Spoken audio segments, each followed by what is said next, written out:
Okay, so picture this. I'm standing in front of this massive academy that's just floating in the clouds like someone forgot to turn off the anti-gravity. The stone walls are literally pulsing with energy. Very reassuring. I'm squeezed in with thousands of young hopefuls at the bronze gates, and I'm doing my absolute best to look like everyone else. Wide-eyed, nervous, excited. You know, the classic, small-town kid sees the big city face. But my nervousness? Completely different reason. Point 180, 181. Are you kidding me? Just the welcome staff alone has over 180 golden core cultivators. Wait, no. In this world, they call them second-level official wizards. My eyeballs are literally twitching. Thank God everyone around me also looks like they're having an existential crisis, so I blend right in. Meanwhile, the grand total of MY cultivation? Chi refining, layer 1. The absolute bottom of the barrel. I've got barely a wisp of true energy rattling around inside me like a single coin in a piggy bank. What kind of cosmic joke is this? This world has spiritual energy so thin that even sand would complain about it. How the hell did it produce this many powerhouses? Did my cheat give me bootleg knowledge? If something goes wrong here, am I even going to make it out alive? I sneaked a look at those second-level wizards up front. Each one basically a walking nuclear warhead in human form. And the first-level wizards scattered around? Too many to even bother counting. Any one of them could freeze me in place just by accidentally leaking a bit of pressure. And here's me, who spent over a decade grinding through, refining essence into chi, a method so ancient it belongs in a cultivation museum, just to barely scratch layer 1. I really wanted to slap myself to check if I was dreaming. I've been in this world for a long time now. So long that my old life, the neon lights, the internet, all of it, feels like a fading dream. I became the son of some ordinary merchant in a backwater territory. Comfortable enough life, nothing special about my trajectory. Except for that little hidden feature buried deep in my consciousness. The librarian access. I took a deep breath, wrestled my roller coaster emotions into something manageable, and sent part of my awareness diving down into the depths of my soul, locking onto that grand white jade palace. The Great Tao Book Pavilion. That name. The moment I stepped into the talent assessment hall, it felt like walking into a completely different dimension. The ceiling stretched up so high it disappeared into what looked like actual stars twinkling overhead. The sheer scale of the place made you feel like an ant walking into a cathedral. A cathedral designed by someone who really wanted you to feel insignificant. The hall was packed with all kinds of bizarre-looking devices, each one humming with different types of energy, neatly arranged across different zones. Academy staff herded us into several lines, each heading toward a different testing station. Mental power strength test. Next, the low-level wizard doing the guiding had this deep voice with some kind of weird resonance effect built in, so it carried perfectly across the entire massive space. Even if you were hiding in a corner, you'd hear him crystal clear. I moved forward with my line, eyes darting everywhere, studying these testing devices I'd never seen before. First zone, a huge crystal ball swirling with blue light. You put your hand on it. It glows based on how strong your mental power is, and then a floating rune tablet next to it spits out a number. I watched some kid ahead of me nervously place his hand on the ball. The glow was so faint it was basically invisible. The tablet flashed, too. The color drained from his face instantly. He walked away looking like his soul had left his body. Mental seed depth test. Next, second zone. A heavy ancient stone platform covered in intricate runes. You sit on it and sink your mental power into it. The runes light up layer by layer, and the more layers you activate, the deeper your mental sea. Some girl sat down, and the runes barely flickered, one thin layer. The tablet read, depth level 3. She bit her lip, eyes going red, and got up to leave. Soul purity test. Elemental affinity test. Mental power condensation test. Willpower test. There were way more tests than I'd expected from the information I'd gathered back in my territory. They covered literally every dimension a wizard needs: strength, depth, and density of mental power, soul purity and resilience, natural affinity with different elements, even willpower and hidden potential. Every testing zone had a line in front of it. The atmosphere was dead serious. Nobody was talking. Just the low hum of the devices running and the guiding wizards calling out instructions in their deep, echoing voices. I ended up in the line for the mental power condensation test. The device looked like some kind of elaborate metal astrolabe.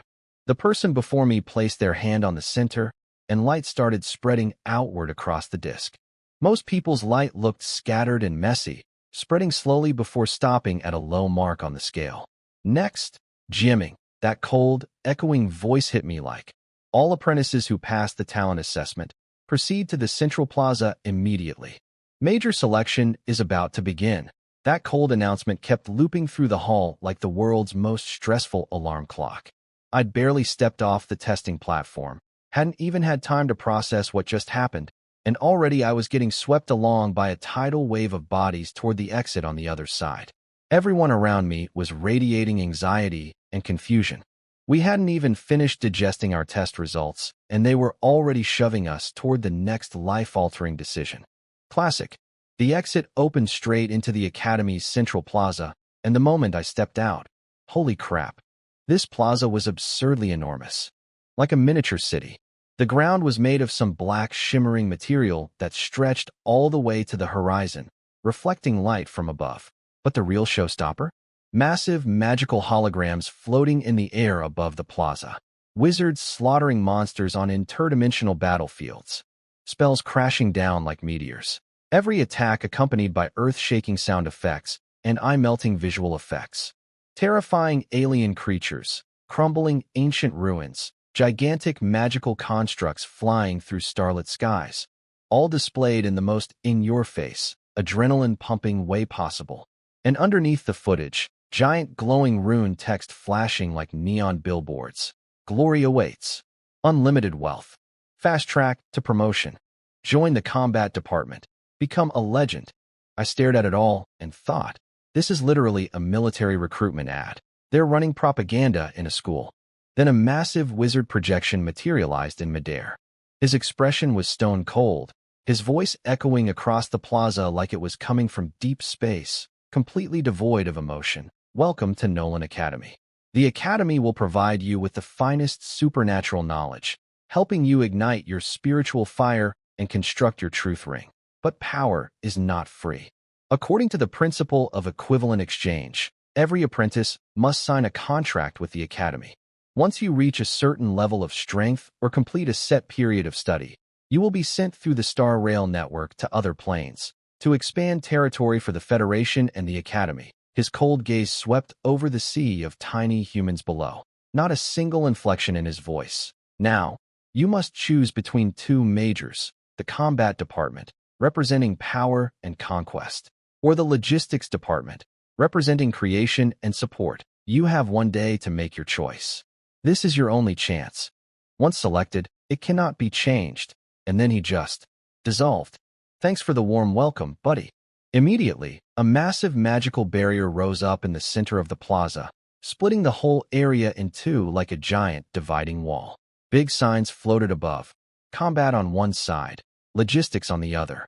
Under combat, smaller signs marked subcategories, soul department, energy shaping, summoning, stuff like that. On the logistics side, alchemy, magical pharmacology, enchanting, construct engineering. The zones closest to us apprentices. I honestly scared myself with the conclusion I'd just reached. No way. That can't be right. I tried to talk myself out of it. I mean, Nolan Academy recruits across the entire plane every 5 years. Even with strict requirements, each class has thousands of students. If only about 100 come back from the front lines. What kind of death rate are we talking about here? But the thought stuck to me like a dark cloud I couldn't shake off. I glanced over at the combat department's area. They'd moved into a Q&A session now. A bunch of confident, glowing returning wizards answering questions from starry-eyed apprentices, sharing battlefield stories, the whole place buzzing with energy. This is literally a fan meet and greet. I muttered that under my breath, then turned around and walked the other way. Over on the logistics side, a small group of wizards stood together looking tired and weathered. They wore standard-issue logistics robes with emblems on their chests, crucibles for alchemy, flasks for pharmacology, runes for formation studies. These guys looked plain. Some of their robes were actually kind of old. Most of them were only first-level official wizards, and 2 of them were still just third-level apprentices. Their eyes didn't have that sharp, confident edge the combat wizards had. Instead, they carried a quiet calm that comes from having seen some stuff. Meanwhile, the combat wizards from the same graduating class, completely different league, powerful auras, impressive achievements across the board. And that's when I realized the Academy sent these two groups back together on purpose. The whole point was comparison marketing. Put the shiny combat heroes next to the modest logistics folks and let the contrast do the selling. The second I turned toward them, every single logistics wizard locked eyes on me at once. I walked up calmly and asked politely, "Excuse me, seniors. I'm a new apprentice this year, still deciding on my major.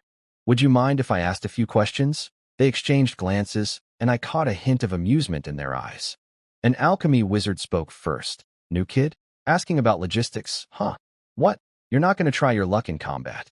The benefits there are genuinely better than ours. Having a bunch of wizards way stronger than me all staring at me at once was not comfortable, even without them releasing any pressure intentionally.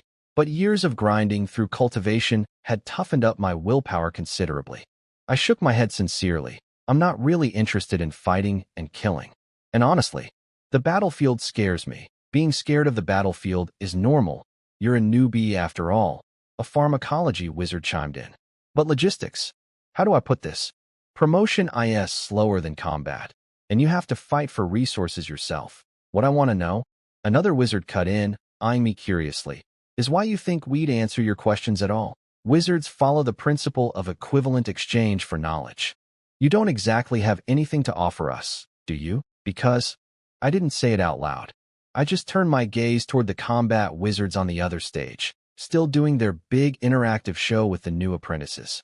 The logistics wizards followed my eyes in perfect unison. Then they all started laughing. You guessed right. We all received orders to cooperate with the Academy's promotional efforts, the alchemy wizard said, looking at me with clear approval. Our assignment does include answering new student questions. Though contract restrictions apply, each new student gets one question only, and I can only answer things you already know, are about to know, or aren't restricted by contract. If your question crosses those lines, I have the right to refuse. So, what do you want to ask? I didn't hesitate. Why are there only 97 returning combat wizards over there for the promotional event? Dead silence. Every logistics wizard just stared at me. Different expressions, surprise, amusement, recognition, but all of them locked onto me until I started feeling genuinely uncomfortable. Then a construct engineering wizard burst out laughing. Huh, this kid is way smarter than I was at his age. Another one started recruiting me on the spot. Kid, come to Rune Studies. With a brain like yours, you could be somebody big. Hey, hey, you can't just recruit openly. You want to violate the contract? And keep your voices down. You want other students to hear? The alchemy wizard. Jack's words hit my brain like a lightning bolt, instantly illuminating the brutal truth hiding behind all that flashy academy propaganda. 5 years. Out of over 5,000 students, only 153 came back alive. And these weren't random nobodies. These were trained wizards with 10 years of professional education under their belts. Those shiny, impressive returning wizards on stage? They were the tiny handful of survivors who crawled out of a meat grinder. And the Academy was parading them around like trophies to lure more clueless young people into becoming the next batch of cannon fodder. A chill sank straight into my bones. This wizard world was way more brutal than I'd imagined. The Academy wasn't some noble hall of learning. It was a factory. A conveyor belt feeding fresh bodies into a massive war machine. They needed fuel and new apprentices. We were the easiest things to set on fire. The 30-year contract for logistics wasn't just a chain around your neck.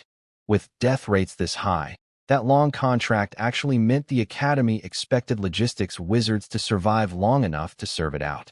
A backhanded compliment, really. But even so, logistics had nearly 50% mortality. In combat, the 5-year contract said it all. Wizards aren't charity workers. If they set the payback period at just 5 years, it meant they considered it a win if a combat wizard survived that long. That's how fast people were dying. Aren't you scared? I blurted out without thinking. Technically, I'd already used up my one question as a new student, but the wizards didn't blow me off. They looked at each other, went quiet for a moment, then burst out laughing. Ha ha ha. Of course we're scared. People who aren't afraid of death might exist, but they're definitely the minority. The pharmacology wizard chuckled and ruffled my hair.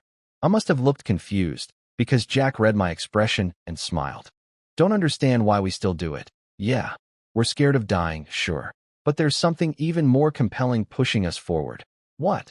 The multiverse is vast. So vast that an entire plane being destroyed is just a tiny flickering star in the grand scheme. But flip that around. It also means nearly infinite possibilities. He pointed at the combat stage, where that third-level wizard Mars was currently signing autographs for apprentices like some kind of celebrity. See him? Mars only had third-level talent. Theoretically, he should never have been able to become an official wizard in his lifetime. But look at him now. Knowledge, power, longer life, status, glory, wealth. Any desire can be fulfilled somewhere in the endless plains. All you have to do is merely survive the battlefield. When you're chasing your dreams and desires, even an insane death rate is just a necessary cost. My heart sank hearing that. A necessary cost, huh? Such casual words covering up unimaginable bloodshed. The noise and hype filling the plaza suddenly sounded sharp and dangerous in my ears. All those young faces burning with desire for glory and power. I could practically see their futures already. Lying dead on some alien battlefield in a world they'd never heard of. What a cruel world, I muttered. But also a world full of hope, isn't it? Jack smiled meaningfully, seeing my mood dropping. Besides, the death rate for logistics isn't that bad. After all, logistics is Nolan's true orthodox path. What do you mean? I blinked. No point hiding this from you. You'll figure it out yourself the moment you sign the contract anyway. Jack looked around casually. This plane we're on is called Nolan Plane No.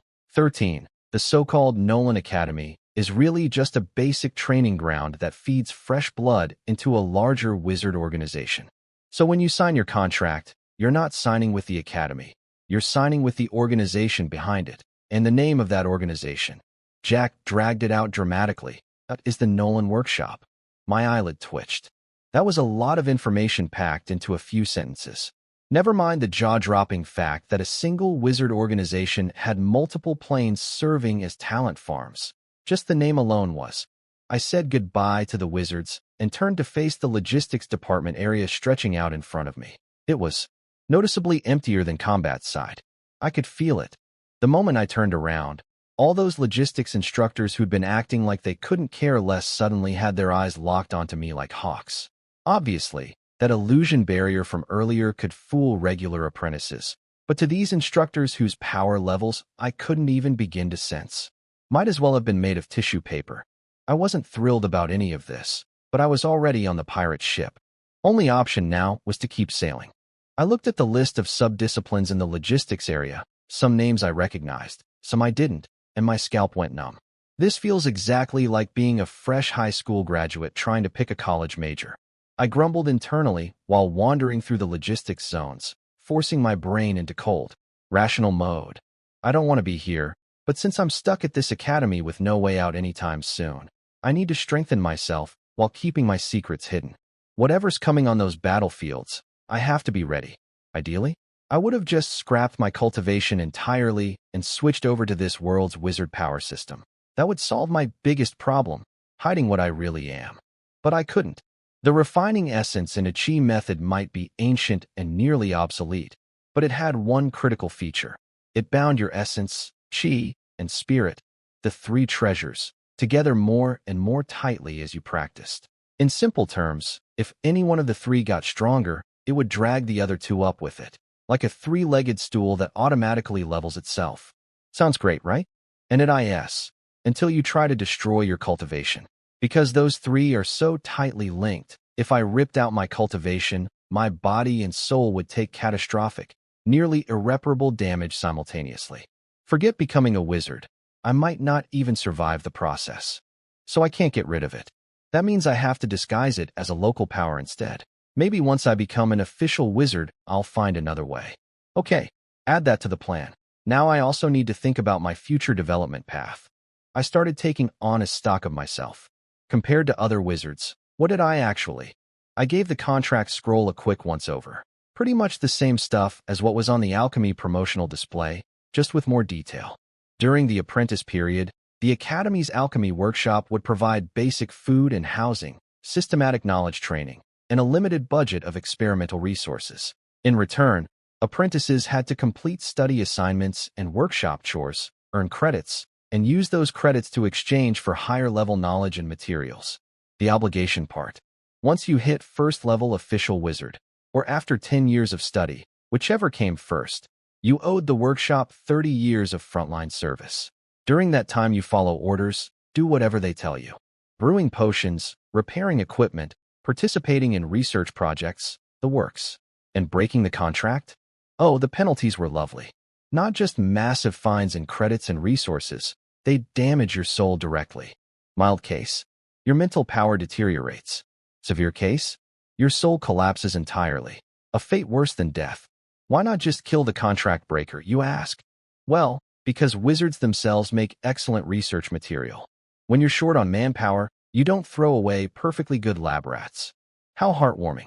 I have no questions, instructor, I said, looking up with steady eyes. Instructor Clark glanced at me, a faint flicker passing through his gaze. That smug grin he'd been wearing in front of the other instructors had vanished, replaced by his usual stone-cold expression. He nodded and gestured for me to drip a drop of blood onto the scroll, then extracted a tiny wisp of my mental power from my head and fused it into the parchment. Blood seeped in. Mental power merged. The scroll exploded with light, way brighter than before. Complex runes danced and flickered across its surface, then collapsed into a single streak of light that shot straight into the apprentice badge in Clark's hand. The little alchemy crucible engraved on the badge seemed to come alive for a second, glowing faintly. Contract sealed. Just like that, I'd signed away a significant chunk of my future. Instructor Clark tucked the scroll away, his tone flat again. Good. Since you've chosen alchemy, you'll need patience and resolve. There are no thrilling adventures here, just experiments, calculations, and failure, day after day. But if you stick with it, the rewards won't disappoint you. He reached under the desk and pulled out 2 thick books and a heavy-looking wooden box. This is the Basic Alchemy Handbook, covering. After overthinking for way too long, I finally got my head straight and sat down to sort through the stuff in the box. Passed the first hurdle, but I cannot let my guard down. No way to know if there are wizard surveillance spells in this dorm room. Gotta play it safe. Absolutely no cultivation shenanigans for now. Since cultivating was off the table, time to learn what I could. Clark gave me 10 days, so priority number 1 was mastering the basic meditation method, the absolute foundation of the wizard system. Without igniting my spiritual fire, I couldn't even start down the wizard path. I found a comfortable position on the bed and pulled out the thick meditation book. The pages seemed to be made of some kind of metal, and every word on them hummed with a faint, strange energy. After flipping through it, I figured out the core concept.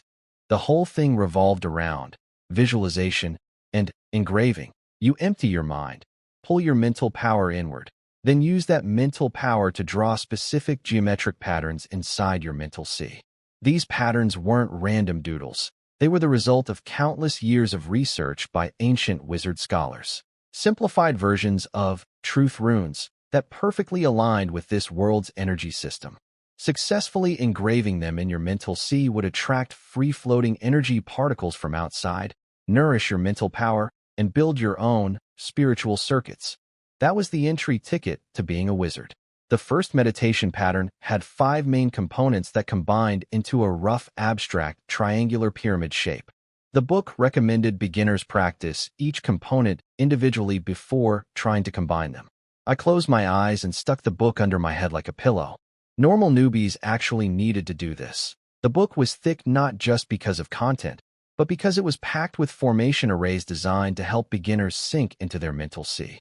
I obviously didn't need the help. I was just doing it for appearances in case anyone was watching. My consciousness dropped into my mental sea with practiced ease. Down here, I could feel my mental power, abnormally refined and condensed from years of cultivation training. Following the meditation guide, I started drawing the first component pattern with my mental power. It was a strange sensation. My mental power moved like a tentacle, carefully tracing lines in the void of my mental sea. And it was shockingly easy. Years of cultivation had given me a level of mental power control that was frankly absurd. Drawing patterns with spiritual energy felt as natural as writing with a pen on paper. My lines were smooth, stable, precise. The pattern took shape rapidly, and I was one final stroke away from perfect completion. Then my gut screamed at me. Wait. I slammed the brakes on that last stroke and deliberately drew it wrong. Boom. The nearly perfect pattern shattered. All the mental power I'd gathered during the process lost its guide rails and went haywire. An invisible shockwave of spiritual energy erupted inside my mental sea, rattling my entire consciousness. I grunted. Everything went dizzy. My mental sea felt like someone had shoved a giant hand in and stirred it like soup. It hurt, but I steadied myself immediately and assessed the damage from my little failure. The impact was uncomfortable, but ultimately minor. Just a light shake-up, nothing serious. That was close. I almost forgot about the control gap. After all those years of cultivation, my actual skill at engraving and controlling mental power was way beyond what a fresh apprentice with level 6 talent should be capable of. A normal student who just picked up the meditation book for the first time should not be able to draw truth runes this easily. If I'd completed that pattern perfectly on my first try, that would have been a giant red flag screaming, "This guy is not normal," to anyone paying attention. Based on a normal level 6 talent's recovery speed. I need to rest for about an hour now, but just because I was resting didn't mean I had to sit around doing nothing. I looked around my dorm, basic but functional. Then down at the basic alchemy handbook and that box of alchemy tools on the desk. If I was going to play the part of a hardworking little alchemy apprentice, just meditating wasn't enough. Gotta sell the whole package. I pulled out the student handbook that Clark had tucked into the wooden box and started reading through it carefully.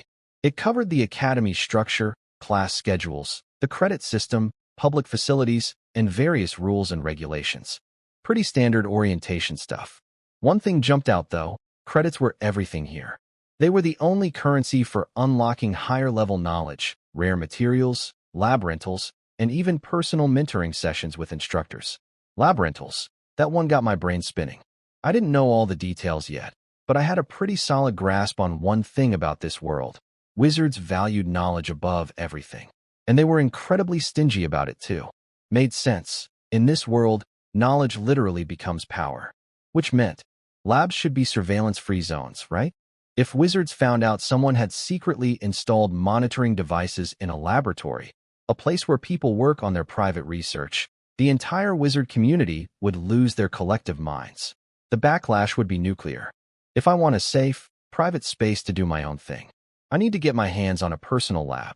The handbook mentioned you could rent a private lab long-term with credits. It didn't say how many credits, but I could already tell it wasn't going to be cheap. So now my to-do list had a shiny new addition: earn credits. Lots of them. I finished the handbook pretty quickly, checked the time, and since my mental sea was still recovering, I picked up the basic alchemy handbook and started going through it. The content was incredibly detailed: material classifications, property identification, fundamental alchemy principles, formulas, experimental procedures. The writing was dense, the formulas were complex, and a lot of the concepts were completely new to me. Luckily, I had the Great Tao Book Pavilion as my cheat code. All those years of, "Hi, are you a new alchemy apprentice too?" "So am I." I frowned slightly, barely enough for anyone to notice, then smoothed my expression back to neutral. I looked up. A girl with curly brown hair and a bright smile was standing right next to my table. Her eyes were sharp and lively, darting around like she was curious about absolutely everything. "Hello," I replied, quietly sizing her up. Her clothes weren't fancy, but they were clean and neat. She looked a bit tired, probably failed the basic meditation a few times already, but the energy radiating off her completely overpowered any signs of fatigue. As for her mental power signature, 5-level talent. Upper middle among the apprentices I'd scanned so far. Not bad. I see the crucible on your badge, alchemy. Finally, someone from my class. She plopped herself down in the empty seat across from me without even asking. Her food tray looked like a small mountain. Every type of food available, piled high. This girl could eat. "I'm Amy. Amy Greyfinch." She stuck out her hand with a grin. "What's your name? You look kinda lonely sitting here all by yourself." My internal alarm bells cranked up a notch. In a place where I knew absolutely nobody, a fellow apprentice with decent talent walks up to me out of nowhere, all smiles and friendliness, completely unprompted. Way too suspicious. My cultivator's instincts caught it immediately. Behind those seemingly casual, carefree eyes, there was a subtle, evaluating look. She was scanning me while pretending to just chat. Testing me? Fishing for information? Or something else entirely? Jieming, I said. Short. Simple. Gave her nothing extra to work with. Jieming. Great to meet you. Amy acted like she didn't notice my coldness at all, and somehow smiled even more warmly. Today absolutely killed me, especially the meditation. Did you try drawing the patterns in your mental sea yet? Oh my god, those designs are insanely complicated. My mental power felt like wet noodles, couldn't hold any shape. Got backlash multiple times. I thought my head was gonna explode. She grabbed a piece of roast meat and started devouring it while talking, completely ignoring any concept of table manners. On the surface, she came across as an open, cheerful, zero-filter kind of person with not a single hidden thought in her head. Yeah, right. 10 days flew by in a blink, and it was finally time for Clark's first class. I got up extra early, ate breakfast, and followed the handbook's directions to the alchemy workshop. The workshop sat in a relatively remote corner of the academy grounds. No flashy towers or impressive architecture, just a squat, heavy building that looked like a fortress someone had hammered into the earth. The outer walls were made of dark stone carved with basic runes all over. Inside, the space opened up wide. The air was a cocktail of metal, mineral, plant, and various bizarre chemical smells. Weird, but not terrible. Since I was way early, I figured I'd wander around and explore. The interior was like a giant beehive, countless rooms and hallways of different sizes branching off everywhere. Raw material warehouses, high-temperature furnace zones, potion brewing areas packed with distilling equipment and test tubes, and tons of basic and advanced labs. Our first class was in a spacious basic alchemy lab on the east side. The walls were silvery white metal, lined with dozens of sturdy workstations. Each one had an adjustable magical light overhead, a set of fixed metal clamps, and an exhaust chimney. When I walked in, I was surprised to find quite a few people already there. But checking their badge emblems, only 3 of us were actually alchemy apprentices: me, Amy, and one other guy with a noticeably arrogant expression on his face. Everyone else belonged to other departments. I even spotted that genius from the aptitude test, the one who scored a 9 in soul purity and got scooped up as a direct disciple by a soul department instructor on the spot. A crowd of apprentices had already gathered around the guy like moths to a flame. I had zero interest in joining that circus. I found a quiet spot by the wall and settled in. What did surprise me was that Amy was here too, and she wasn't over there schmoozing with the group. "You're not hanging out with them?" I asked, genuinely a bit shocked. Over the past 10 days, I'd bumped into her in the cafeteria a few times and we'd chatted. I'd confirmed that this girl was absolutely a social butterfly. She could make friends with a brick wall if she tried hard enough. So seeing her not, everyone's heads snapped toward the noise. Some apprentice was on the floor, his workstation a complete disaster zone. Metal shards scattered everywhere. Turns out this genius hadn't been practicing with gold like the rest of us. No, he'd gone for some hard, unstable metal instead. His mental power lost control during shaping, and the whole thing basically exploded. But here's the truly horrifying part. Some of those metal fragments didn't just hit him. They embedded themselves into his arm and face. And they weren't just sitting there like normal shrapnel. They were growing, fusing into his flesh like living things, burrowing deeper while he screamed bloody murder. The idiot had accidentally given the metal some kind of flesh-eating property during the alchemy process. Instructor Clark's face went stone cold. He walked over but did not rush to help. He stood there, looked down at the kid rolling around in agony, and actually smirked.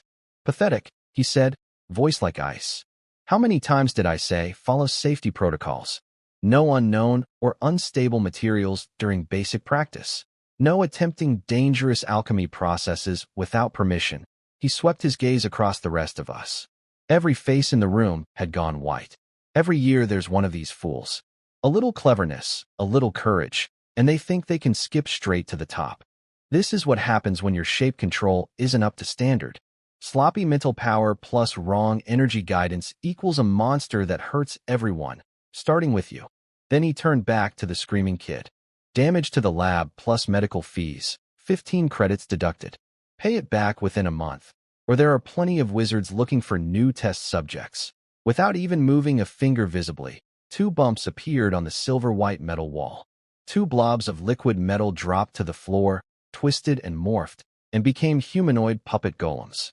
"Take this fool to medical." Their eyes lit up red. They grabbed the kid by his arms and legs, completely ignoring his thrashing, and carried him out like luggage.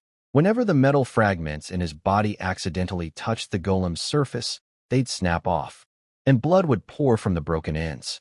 The fusion had gone way deeper than anyone expected. That scene right there, it shattered every romantic fantasy about alchemy that anyone in the room might have been holding on to. Alchemy was magic, sure, but it was also strict, dangerous, and it would absolutely destroy you if you got careless. "Before next class, I expect all of you to demonstrate proper gold shaping," Clark announced. And that was how our first alchemy lesson ended. In horror and homework, we filed out carrying our deformed gold blocks and some very heavy feelings. I stood at my workstation staring at my ugly little gold cube, and an idea started forming in my head. I heard that poor guy's father is actually an alchemy wizard. Amy materialized beside me out of nowhere like she always does. He'd been showing off how much he knew about alchemy, so even though he chose pharmacology, he wanted to forge a weapon to impress everyone. Didn't expect it to go that wrong, though. I snapped out of my thoughts and glanced at her. "What are you doing next?" "Nothing special. Going back to practice alchemy shapes, obviously." "You?" "Same." "Hey, do you know any good ways to earn credits? For senior apprentices there are tons. Selling potions, trading weapons, completing commissions, submitting academic research. All of those pay credits." Amy shrugged. "But for us right now, we can only do manual labor for the alchemy workshop." "Why? You want to buy something?" "I'm thinking about renting a lab," I said, not bothering to hide it. My secrets were too many and too dangerous. A private lab was a necessity, and there was no way to keep that goal hidden from people around me anyway. "I don't think you're the type to waste resources carelessly, but fair warning. If you're just practicing gold shaping, your dorm room is enough for that." Amy pointed out. I shook my head. I walked up to the machine and placed my apprentice badge on the detection array at the bottom, copying what everyone else was doing. A light screen popped up showing a ton of detailed information, way more than what was on the big public board. "This thing is basically a magic internet terminal. The commoners in this world are still living in the Middle Ages, but wizards have already built themselves a whole networked society. Then again, considering these people could wage war across multiple dimensions, having Wi-Fi wasn't exactly shocking. Let me look around." I started browsing my personal profile and immediately noticed something weird. My credit balance wasn't 0. "Wait, what?" 6 credits. Just sitting there. Confused, I pulled up the transaction details. Because there's less than a full month between enrollment and the next billing cycle, the Academy refunded the difference based on the contract's 10 credits per month rate. Hold up, I was genuinely stunned. Not just at the resources it would take to refund thousands of students, but at the fact that the Academy actually did it. They honored the contract down to the last fraction of a month. This generous? Even back in my previous life's modern society with actual laws, most organizations wouldn't bother with something like this. But beyond the surprise, excitement was building. These wizards took contract integrity to a level way beyond what I'd expected. Even if this was probably just a calculated move to win loyalty, I couldn't help but feel a bit of genuine respect. An organization willing to follow its own rules. And the rules are actually fair? Yeah, I can work with that. With these unexpected startup credits, the pressure on me eased up immediately. I started searching for lab rental information. Small basic lab. 10 hours costs 5 credits. But renting one for a full month is only 200 credits. What? That price gap is insane. But the good news was my credits were just barely enough to get started. I casually walked away from the terminal, grabbed dinner at the cafeteria like everything was totally normal, then headed back to my dorm. Door closed. I sat cross-legged on my bed, looking like I was meditating. But actually, my consciousness, the so-called lab, was a tiny room, maybe 10 square meters at best. No sleek metal walls like the main workshop, just rough stone, a basic rune-covered floor, a simple workstation in the middle, a magic lamp hanging overhead, and some starter equipment shoved in the corner, a small crucible, bellows, water basin. The bare minimum. But the important part? Runes carved into all 4 corners and the door frame. So this is the basic detection blocking array. I locked the door and felt the faint energy hum as the array activated. Sure, this level of protection probably wouldn't stop a high-level wizard who really wanted to peek inside. But if anyone tried to brute force through the barrier, it would set off enough noise to work as a warning system. Good enough. Everything in this lab was cheap and basic. Honestly, aside from the privacy arrays, it was pretty much worthless. But then I spotted something in the corner that actually made me happy. Wait, there's an independent magic net terminal in here. Same kind of machine as the ones in the task hall, tucked away in the corner of my lab. I swiped my badge and logged in. The content here was even richer than the task hall version. Beyond the standard missions, there was a whole marketplace where different labs could buy and sell materials and products from each other. They even offer free delivery on basic supplies. That's way better than the task hall. Over there you had to pick everything up yourself. But here, basic materials could just show up at your lab door. And for common stuff, the credit-to-value ratio was surprisingly generous. Even more interesting, between the posted tasks, purchase requests, and lab-to-lab transactions, this system had started developing into something that looked a lot like an early version of an internet forum from my previous life. Unfortunately, in a world where knowledge was worth more than anything, most discussions stayed surface level. Nobody wanted to give away real information for free. So even though this proto-forum had been around for a while, it was still barely more than an embryo. Still, even in those shallow discussions, little bits of useful information leaked through. After I submitted my refined gold for the sales review, I spent a good long while feeling pretty smug about myself. I was already imagining the whole beautiful picture. Sell the refined gold, rake in credits, use credits to power up to make more refined gold, create a perfect resource loop, become an unstoppable force of nature. The dream. Whenever I spotted other apprentices running around desperately grinding for credits, I kept my face neutral, but inside, pure smugness. See, without unique technology and production methods, you're just getting exploited. These backbreaking jobs with garbage pay, even a dog wouldn't do them. A dog wouldn't do them, but here I am, and I love doing tasks. I've never been happier. Distillation Tower number 3. My face was doing things faces shouldn't do. The air here was a revolting cocktail of rotting plants and expired potions. I was wearing a heavy hazmat suit, sealed goggles, a mask, and holding a long-handled scraper and a rag soaked in chemicals that could strip paint off a dragon. My job? Clean the inside of this massive metal distillation tower. 10 stories tall. Minimum. Whatever they'd been cooking in here had left behind this tar-like black sludge coating the inside. Apparently the stuff was so sensitive to energy that you couldn't use any magic to remove it. Pure manual labor only. I had to crawl into the cramped interior and scrape, wipe, wash, inch by agonizing inch. Why was I here doing this? Don't even get me started. I'd thought finding refined gold, one of the materials wizards desperately needed, would solve all my money problems forever. Reality had other plans. My best-case worst scenario was that nobody would want to buy my stuff. But it was even worse than that. I never even got to the selling stage. My submitted, white iron-based isolation material was sitting in the workshop's magic net system with one soul-crushing status, pending review. No matter how many times I checked, and I checked a lot, that status didn't budge. Not even a millimeter. Like someone had stuffed my application into a drawer and thrown away the entire desk. No review clearance meant no listing. No listing meant no sales. No sales meant no credits. My secret golden goose was stuck behind the world's most infuriating bureaucratic bottleneck. And my need for credits? Growing by the day like a tumor. Want to practice shaping with special materials after class? Credits. Want to analyze an unknown mineral with your new knowledge? Sorry, the detailed material properties encyclopedia requires credits to unlock. Want a slightly better crucible with mental power assist for complex experiments? Sure, pay credits to rent one. Everything in this academy ran on credits. The workshop didn't carry dead weight. They gave you food, a bed, and basic knowledge.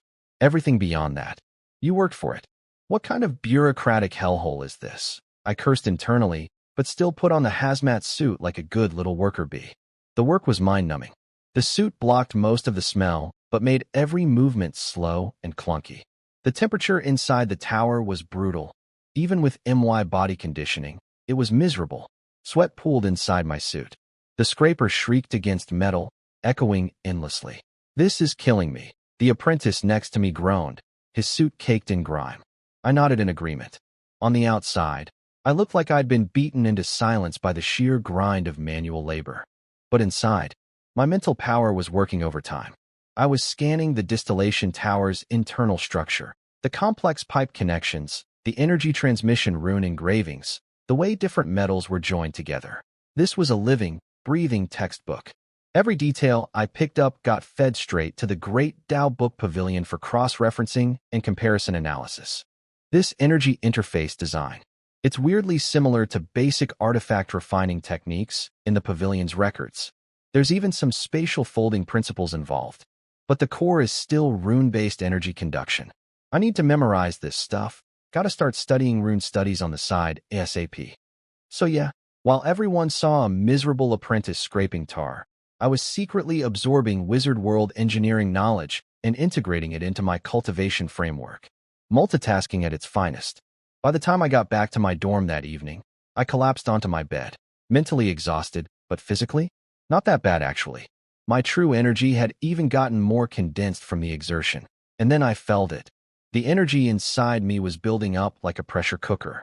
The barrier of Qi refining layer 1 was crumbling, ready to break through at any moment. I sat up into meditation position and looked into my mental sea.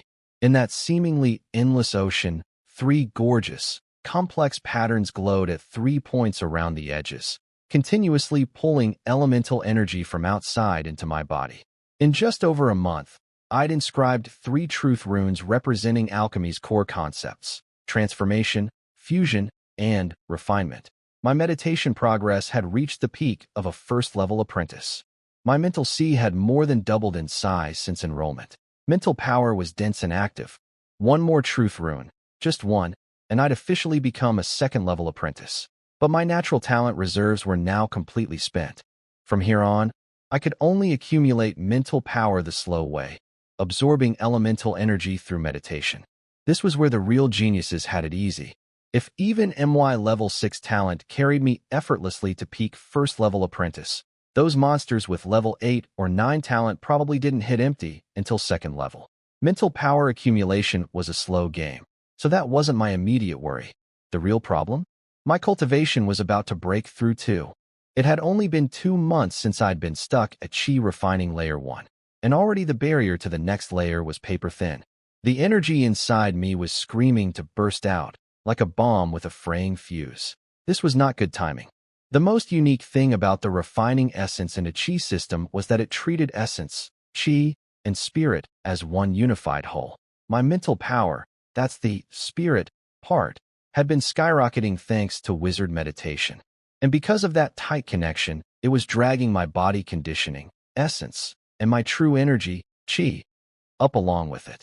And then those improvements fed back into strengthening my mental sea and soul, which boosted my meditation progress further. Left foot stepping on right foot. 2 completely separate power systems secretly turbocharging each other in the background, creating a near-infinite growth loop. If I hadn't dug through the great Tao Book Pavilion and found several techniques specifically designed to suppress breakthroughs and stabilize foundations, I'd probably be way past Qi refining layer 1 by now. But even with those suppression methods, at peak layer 1, I was running out of ability to hold it back. The true energy inside me was like floodwater pressing against a crumbling dam, ready to smash through to layer 2 at any second. And if I broke through in my dorm, the energy burst would be massive. The Academy's surveillance arrays were everywhere. Some random wizard walking by might sense the anomaly. That would be a catastrophe of the highest order. I needed a safe, isolated space for the breakthrough, like, say, a lab with a decent isolation array. But guess what? My brilliant business venture had crashed and burned before it even took off, and my wallet was emptier than my patience. This was actually a huge reason I'd been desperately hunting for tasks. Never in a million years did I think that in a world with spiritual energy so thin it was basically non-existent, my biggest problem would be holding back. A breakthrough I couldn't afford to have. Stupid credits. I looked out the window at the deep night sky, then felt the raging torrent of energy inside me. Time was running out. I had to earn enough credits to rent a lab before this breakthrough happened, whether I wanted it to or not. With a heavy sigh, I left my dorm and sprinted toward the task hall in a nearby building. The distillation tower cleaning job paid per session, and the next round wouldn't start for 10 more days. I needed to find something else to fill the credit gap. At the task board, there was always a crowd of apprentices gathered around, staring at the constantly refreshing task listings with hungry eyes. I joined them. My gaze drifted through the window toward the distant sky. And right at that moment, the strangest feeling I'd ever experienced washed over me. To normal eyes, it was just ordinary dawn sunlight. A wizard would probably see dense energy particles and colorful rays. But with my freshly breakthrough senses cranked up to maximum sensitivity, I spotted something buried deep in the core of that rising sunlight. A faint trace of purple. It was barely there, like some ancient, mysterious energy condensed in the heart of the sun itself. Just hovering, waiting. Purple chi from the east. My heart nearly stopped. The Great Tao Book Pavilion actually had records about this. At certain celestial alignments, the moment the sun rises, its core releases a wisp of supremely pure primordial energy, insanely beneficial for cultivators. It only exists for a split second at sunrise, incredibly rare, and catching even a trace is considered extraordinary luck. I'd always assumed something this deeply cultivation-flavored could only exist in whatever distant cultivation world these techniques originally came from. But here I was, in a wizard world, inside a lab at Nolan Academy, and I was seeing it with my own eyes. No time to think about why. Pure cultivator instinct kicked in, and I activated my technique. My freshly advanced Layer 2 true energy circulated through the proper channels, reaching out to that purple wisp floating in the sunlight. It responded, drifting through the walls and windows of my lab, completely ignoring the isolation arrays and surveillance formations. As far as the wizard security systems were concerned, this stuff didn't even exist. But the moment it entered my body, the effects were immediate. The purple chi dissolved into my true energy and started cycling through me. It refined my true energy, making it denser, purer. It cleansed my body. Everything felt transparent and light in a way I'd never experienced. And the most shocking part? It was purifying my mental power. My mental sea became clearer, brighter. Tiny spiritual impurities got stripped away, purifying mental power. In the wizard world, that was basically a miracle substance that could increase your innate talent rating. Wizard talent was largely based on soul purity and mental sea depth. This purple chi could upgrade those fundamental qualities. And the craziest part? Getting it was almost effortless. Just wake up before sunrise, run the technique, absorb. Free power up every single morning. Like the universe was handing out gifts. But why did cultivation world purple chi exist in the wizard world? I thought about the refined gold I'd made earlier. When I'd used cultivation methods to refine regular gold, a huge amount of mass just vanished, leaving behind a substance containing the concept of eternal unchanging. That violated mass energy conservation. It was more like I'd been refining something invisible and intangible. I sent a query to the Great Tao Book Pavilion. 3 books appeared instantly. Chronicles of Dust and Calamity, True Explanation of the Mysterious Pivot, Introduction to Concept Harvesting and Manifestation, The Tao of Artifacts, Concept Attachment, and Low Spirit Crafting. What kind of names are these? The last 2 were crafting knowledge. The first was basically a memoir by a Mahayana stage cultivator called Dust Calamity Master, who'd been born during the cultivation world's apocalyptic final era, when spiritual energy had nearly vanished completely. Traditional spirit materials were just legends by then. Yet somehow, cultivation didn't die out. It actually thrived. After careful reading, I confirmed these 3 books answered my question perfectly. The cultivation system isn't purely about refining energy. The knowledge unfolded in my mind.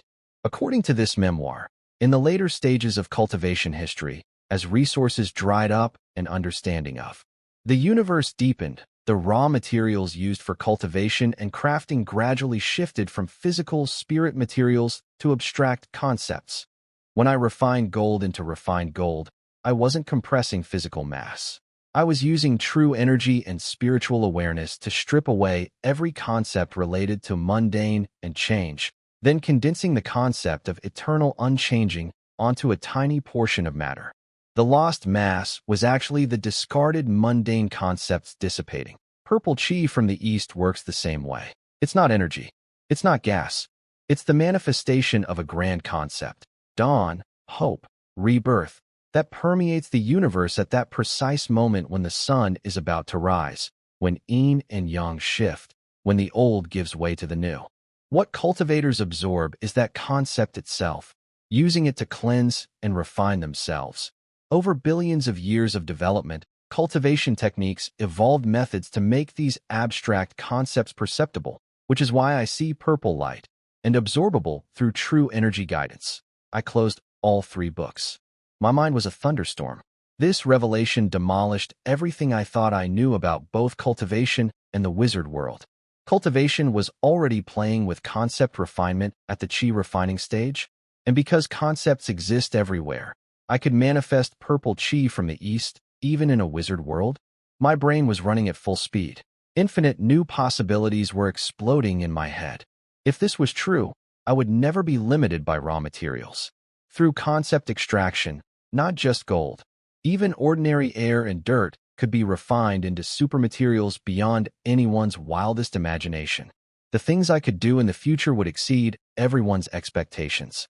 I took a deep breath and forced down the euphoria threatening to overwhelm me. I looked at the sun, now fully risen outside my window, eyes burning bright. A slightly balding wizard spoke up, his voice carrying a hint of depth. I also checked his fate threads. Very clean. Within the traceable time frame, there are no connection traces to any unknown powerful beings. The other wizards in the room shot him envious looks. Both time-based and fate-based wizard arts were incredibly complex, the kind of detection that required at least a 6th-level wizard. Way deeper and harder to fake than the previous checks. Even among a room full of geniuses who could all reach 5th level, there were still gaps in talent. Clearly, Baldy here was the most gifted person in the room. What about the dean? Someone raised the final critical question. After all the previous rounds of investigation, they'd theoretically confirmed my situation already. But just to be absolutely safe, they needed the highest level verification. And the highest level meant accessing the plane's source data. Only the dean, who actually controlled the entire plane, could do that. From the void, a message arrived. No emotional fluctuation whatsoever. Pure mental power transmission, plane source data checked. No traces of any foreign higher life forms or higher energy intrusions within the past century. Everyone in the room nodded. Baldy delivered the conclusion. Then we can essentially confirm that this apprentice is not a spy from another civilization, nor a puppet being remotely controlled by some unknown powerful entity. Unless whatever contacted him exceeds a 9th-level wizard. He hadn't even finished the sentence before several other wizards burst out laughing. A 9th-level wizard. That was the stuff of legends. The rulers of the entire wizard civilization. The parliament speakers standing at the apex of countless planes. For certain theoretical reasons, a 9th-level wizard's power was considered essentially infinite. If some being beyond that level actually bothered to manipulate a random apprentice, then even if these investigators did find evidence, they'd have to pretend they saw nothing. They'd probably have to play along with whatever sick game such a being was running, smile politely, and hope they didn't get erased from existence. But fortunately, based on current theory, it was virtually impossible for. Life had been pretty sweet lately. I'd cleared my name, solved my biggest problem, and scored myself upgraded permissions.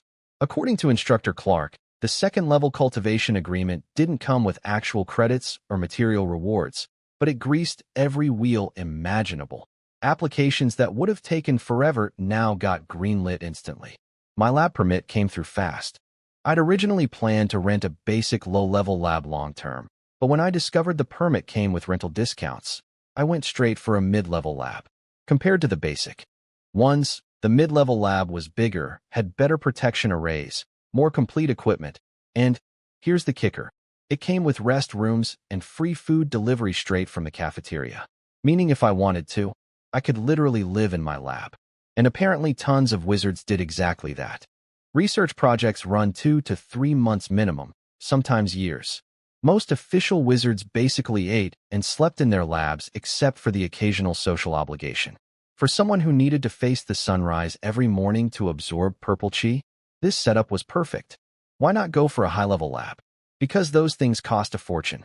Low-level labs range from 200 to 1,000 credits a month, depending on specs.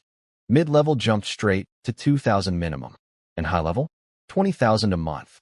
At minimum, I'd figured that once I could freely sell refined gold, credits would be flowing in like water. Reality smacked me right back into depression. First problem, yes, the sales restrictions were lifted, and yes, refined gold was so good it got bought out the second I listed it. But I'd completely overlooked the raw material bottleneck. Gold was basically useless to wizards. Outside of basic teaching materials and the occasional specialty equipment, nobody cared about it. The Academy could technically mobilize resources from all of Nolan Plane number 13 and dozens of surrounding minor planes, but they'd never bothered stockpiling gold. The Academy's entire gold reserves turned out to be a measly 23 cubic meters. And I just bought all of it. Getting more would take. I sat in my mid-level lab scrolling through the Magic Net's material catalog. From common copper and iron, to rare elemental crystals, to mineral samples from unknown star systems. Sure, I had more credits than any apprentice in history. But by all these materials and research, every single one, impossible. There were just too many types. And these were only the ordinary ones. Above those sat supernatural materials, stuff infused with strange energies, laws, or concepts. Those were the real keys to crafting powerful magical instruments and potions. My mountain of credits? Compared to the wizard civilization's vast material reserves, it was a single drop in the Pacific Ocean. Forget supernatural materials. Just collecting samples of every common material would evaporate my credits through purchasing, shipping, and storage fees alone. Guess I'll just take it slow. I sighed. The excitement from my big payday was fading fast under the crushing weight of just how enormous and complex the material science field actually was. My path to getting stronger was going to be way longer and harder than I'd imagined. I reined in my shopping spree impulse and only bought a handful of interesting materials that seemed to have equivalents in cultivation theory. Baby steps. After that, life settled into a rhythm. Classes during the day, then back to the lab to study alchemy, potion making, and rune theory. At night, I'd cultivate while diving deep into the great Dao Book Pavilion's knowledge archives. With all this intense studying filling every hour, life felt full and focused. I even stopped obsessing over credits for a while. A month later, the Academy restocked 50 cubic meters of gold. This time I only bought 20 cubes, refined them into refined gold for my personal crafting stockpile. Didn't bother selling any.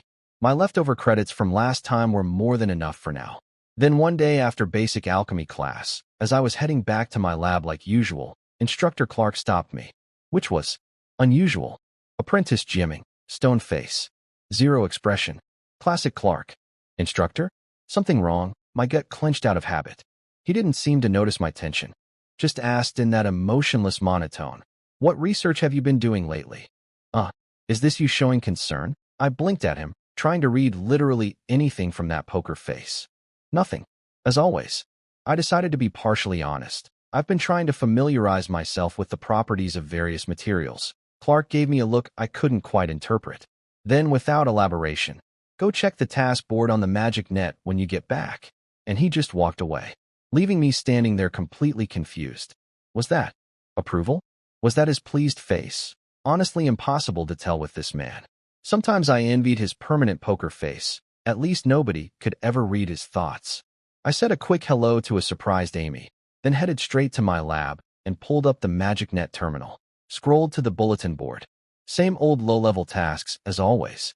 But right at the top, a brand new announcement. Workshop Urgent Project.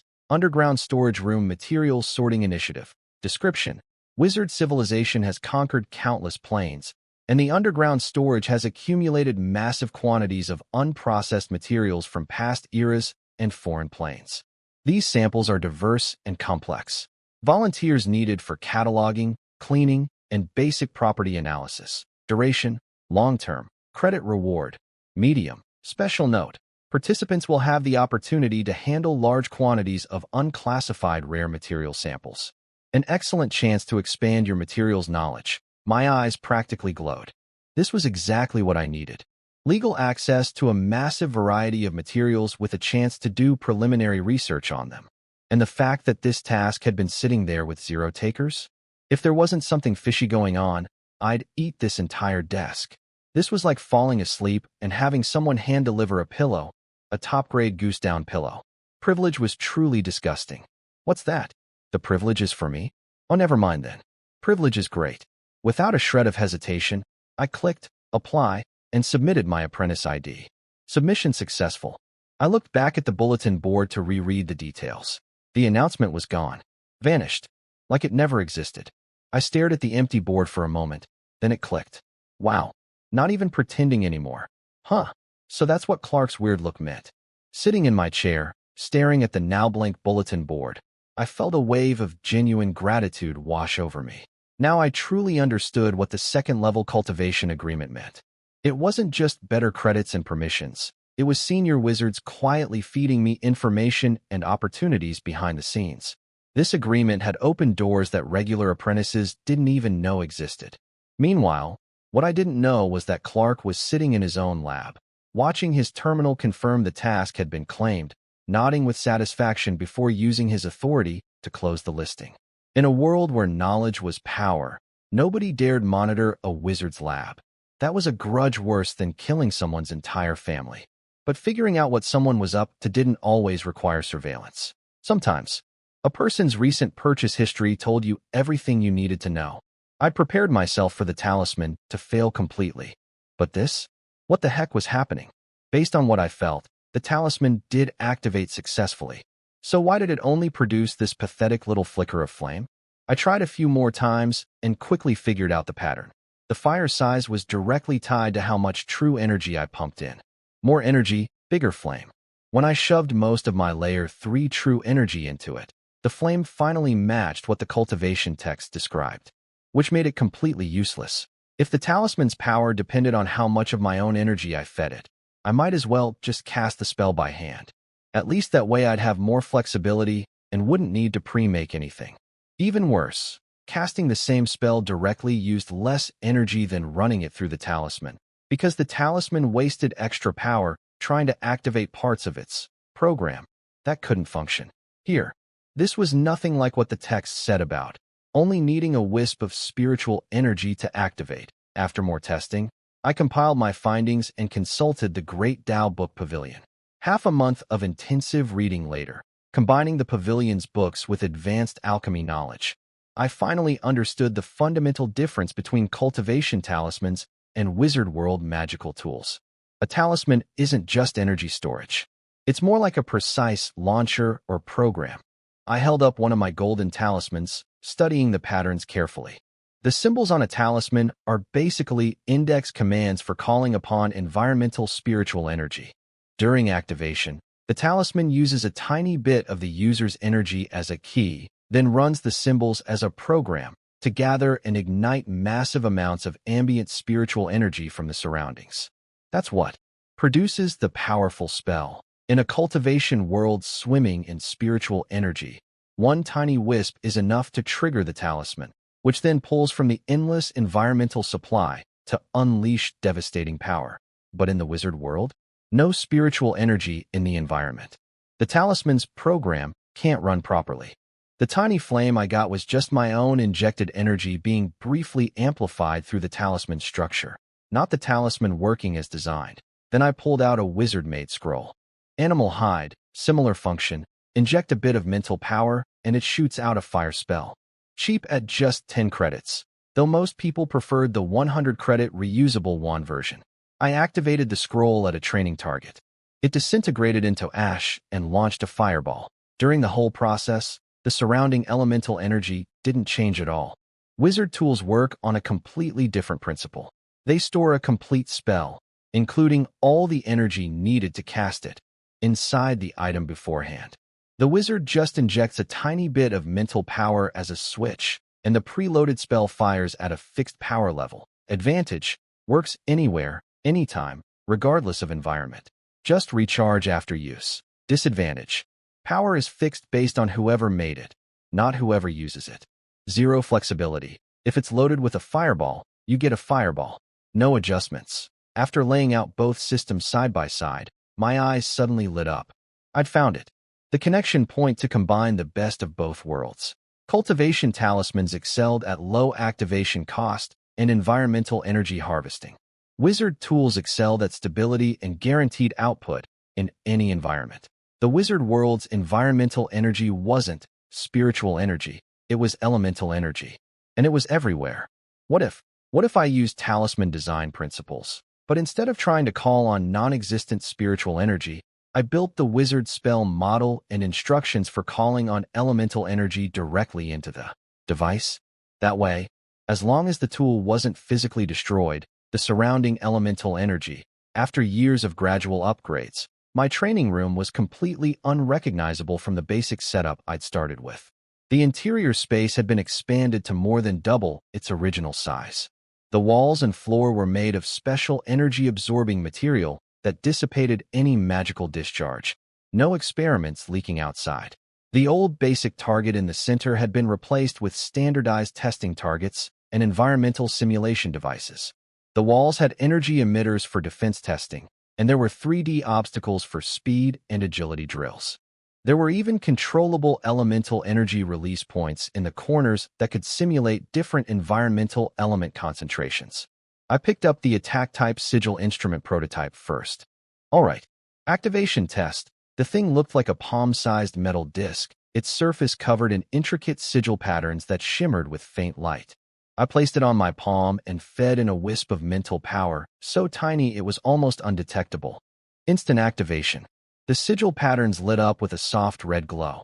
Then the light surged together and a fist-sized fireball materialized out of thin air in front of the disc. Activation successful. Now attack test. Whoosh. The fireball shot out like an arrow, screaming toward the heavy metal target in the center of the room. Boom. Direct hit. Now, this was technically just an apprentice-level fireball spell. But because the sigil instrument fired it instantly, while pulling in environmental fire element energy to fuel it, both the power and speed were noticeably better than what a same-level apprentice could cast on their own. The metal target had a deep dent punched into it, the surface scorched black and smoking. A satisfied glint crossed my eyes. Instant cast. Low energy cost. Full power. Control test. I activated the attack sigil again, but this time I threaded a more precise wisp of mental power into the disc the moment the fireball formed. The fireball trembled slightly, then, instead of shooting straight, it curved through the air in a graceful arc, swept around an obstacle next to the target, changed direction again, and smashed into the opposite side of the target with pinpoint accuracy. I kept experimenting, tried splitting the fireball into two smaller ones mid-flight. After leaving the teleportation point, I used my movement sigil instrument to zip across the vast wilderness of this savage plain at high speed. Below me, gray rocky terrain, twisted ancient vegetation, and the occasional bizarre beast flashing past. The whole place screamed, primitive and dangerous. I had no specific destination. Every move I made was about finding suitable test subjects and environments for real combat trials of my equipment. First encounter. A pack of 7 or 8 oversized lizard beasts. Hard keratin armor covering their bodies, acid spit attacks. They were hiding in the gaps between trees, their massive moss-covered bodies disguised as boulders, waiting to ambush anything that wandered past. I spotted them from the air, deactivated my movement sigil, and dropped to the ground. I didn't hide. I walked straight toward them. The first lizard attacked, a jet of green acid flying right at me. One thought, and my hidden shield sigil activated at full power. A thick, earthy yellow barrier instantly solidified around my body. Hiss! The acid hit the shield and sizzled viciously, sending up clouds of smoke.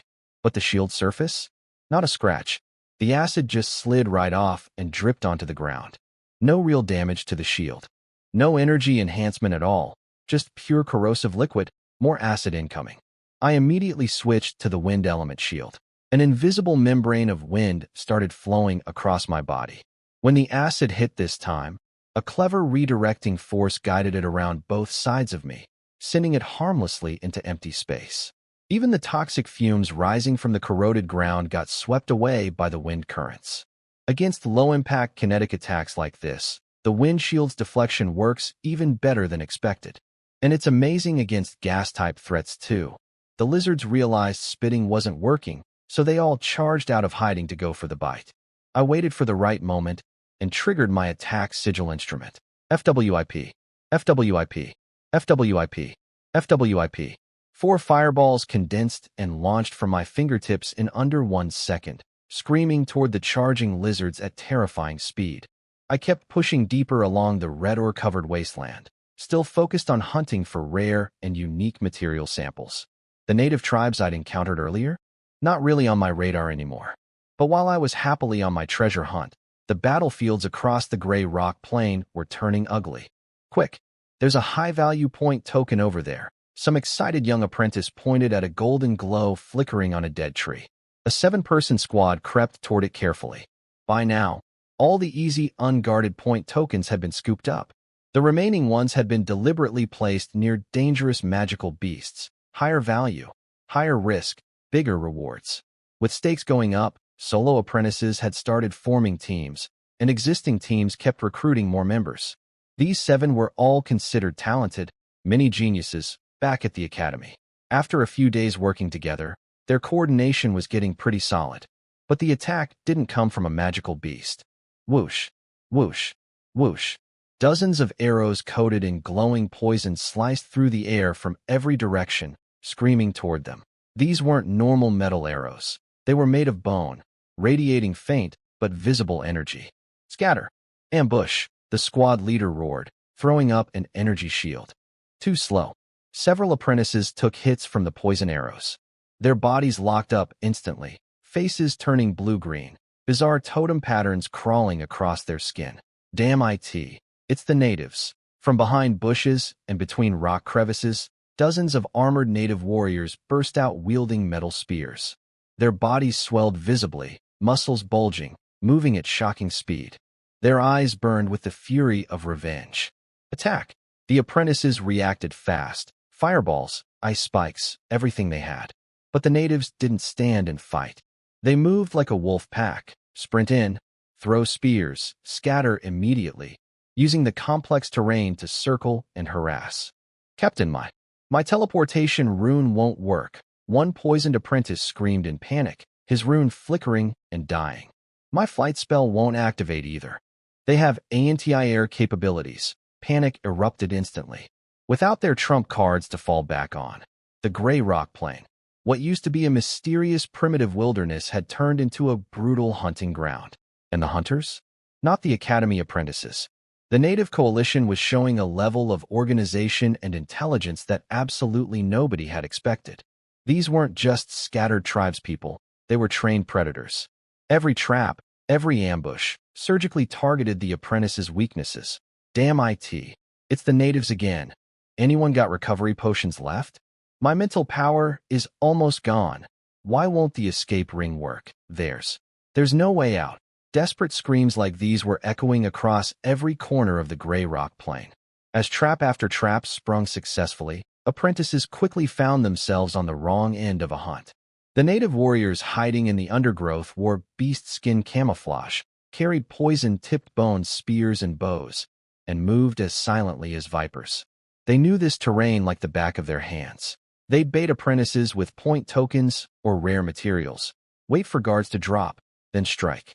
One volley of unexpected poison arrows was usually all it took. Instant paralysis or slowdown. Then the native warriors would charge in with that terrifying burst strength of theirs, moving so fast their metal spears would punch through an apprentice's body before they could even raise a shield. Scattered apprentice squads got absolutely wrecked in the opening ambushes. Flight spells and escape rings, everyone's safety net, all failed under those bizarre spatial disruptions. Without their emergency exits, the apprentices were like caged animals being slowly picked apart. The broadcast communication devices filled with broken distress signals, one after another going silent. Shield energy down to 10%. My wand is out of charges. Why won't these natives just quit? In one narrow canyon, a squad of 8 apprentices had their backs literally against the wall, barely holding off a native cavalry charge. Their magical tool energy was draining fast. Several shield devices were cracking under the strain, making horrible splintering sounds before shattering completely. Potion supplies were visibly shrinking. The mental exhaustion from constant high-intensity combat was crashing over them like waves, spells getting sluggish, magic losing its punch. These were senior apprentices too. When they'd heard the emergency broadcasts about the newer students, thousands of Nolan Academy apprentices, riding high on the blind confidence from their earlier fake victories, came flooding into a valley that intelligence had identified as the native chieftain's base. Their eyes were glittering with dreams of high scores and glorious battle achievements. Not a single one of them realized they were marching straight into a perfectly constructed trap. The dense magical beasts guarding the valley entrance barely slowed them down. The apprentices blasted through every obstacle and poured into the valley depths like an unstoppable wave. Deep inside, a few native chiefs wearing top-quality armor came into view, backed by a small but fully armed force of supernatural warriors. Enemies. Those must be the leaders from the intel report. Watch the surroundings. Expect ambushes. Shields up just in case. Charge. Take out those chiefs. The apprentices erupted in excited battle cries. Led by Augusta and Horn, they surged forward with overwhelming aggression. Augusta was crackling with lightning, moving fast as a bolt. Horn had rocks rolling beneath his feet like a walking earthquake. Everyone else unleashed their magic, elemental torrents of every flavor converging on the enemy position.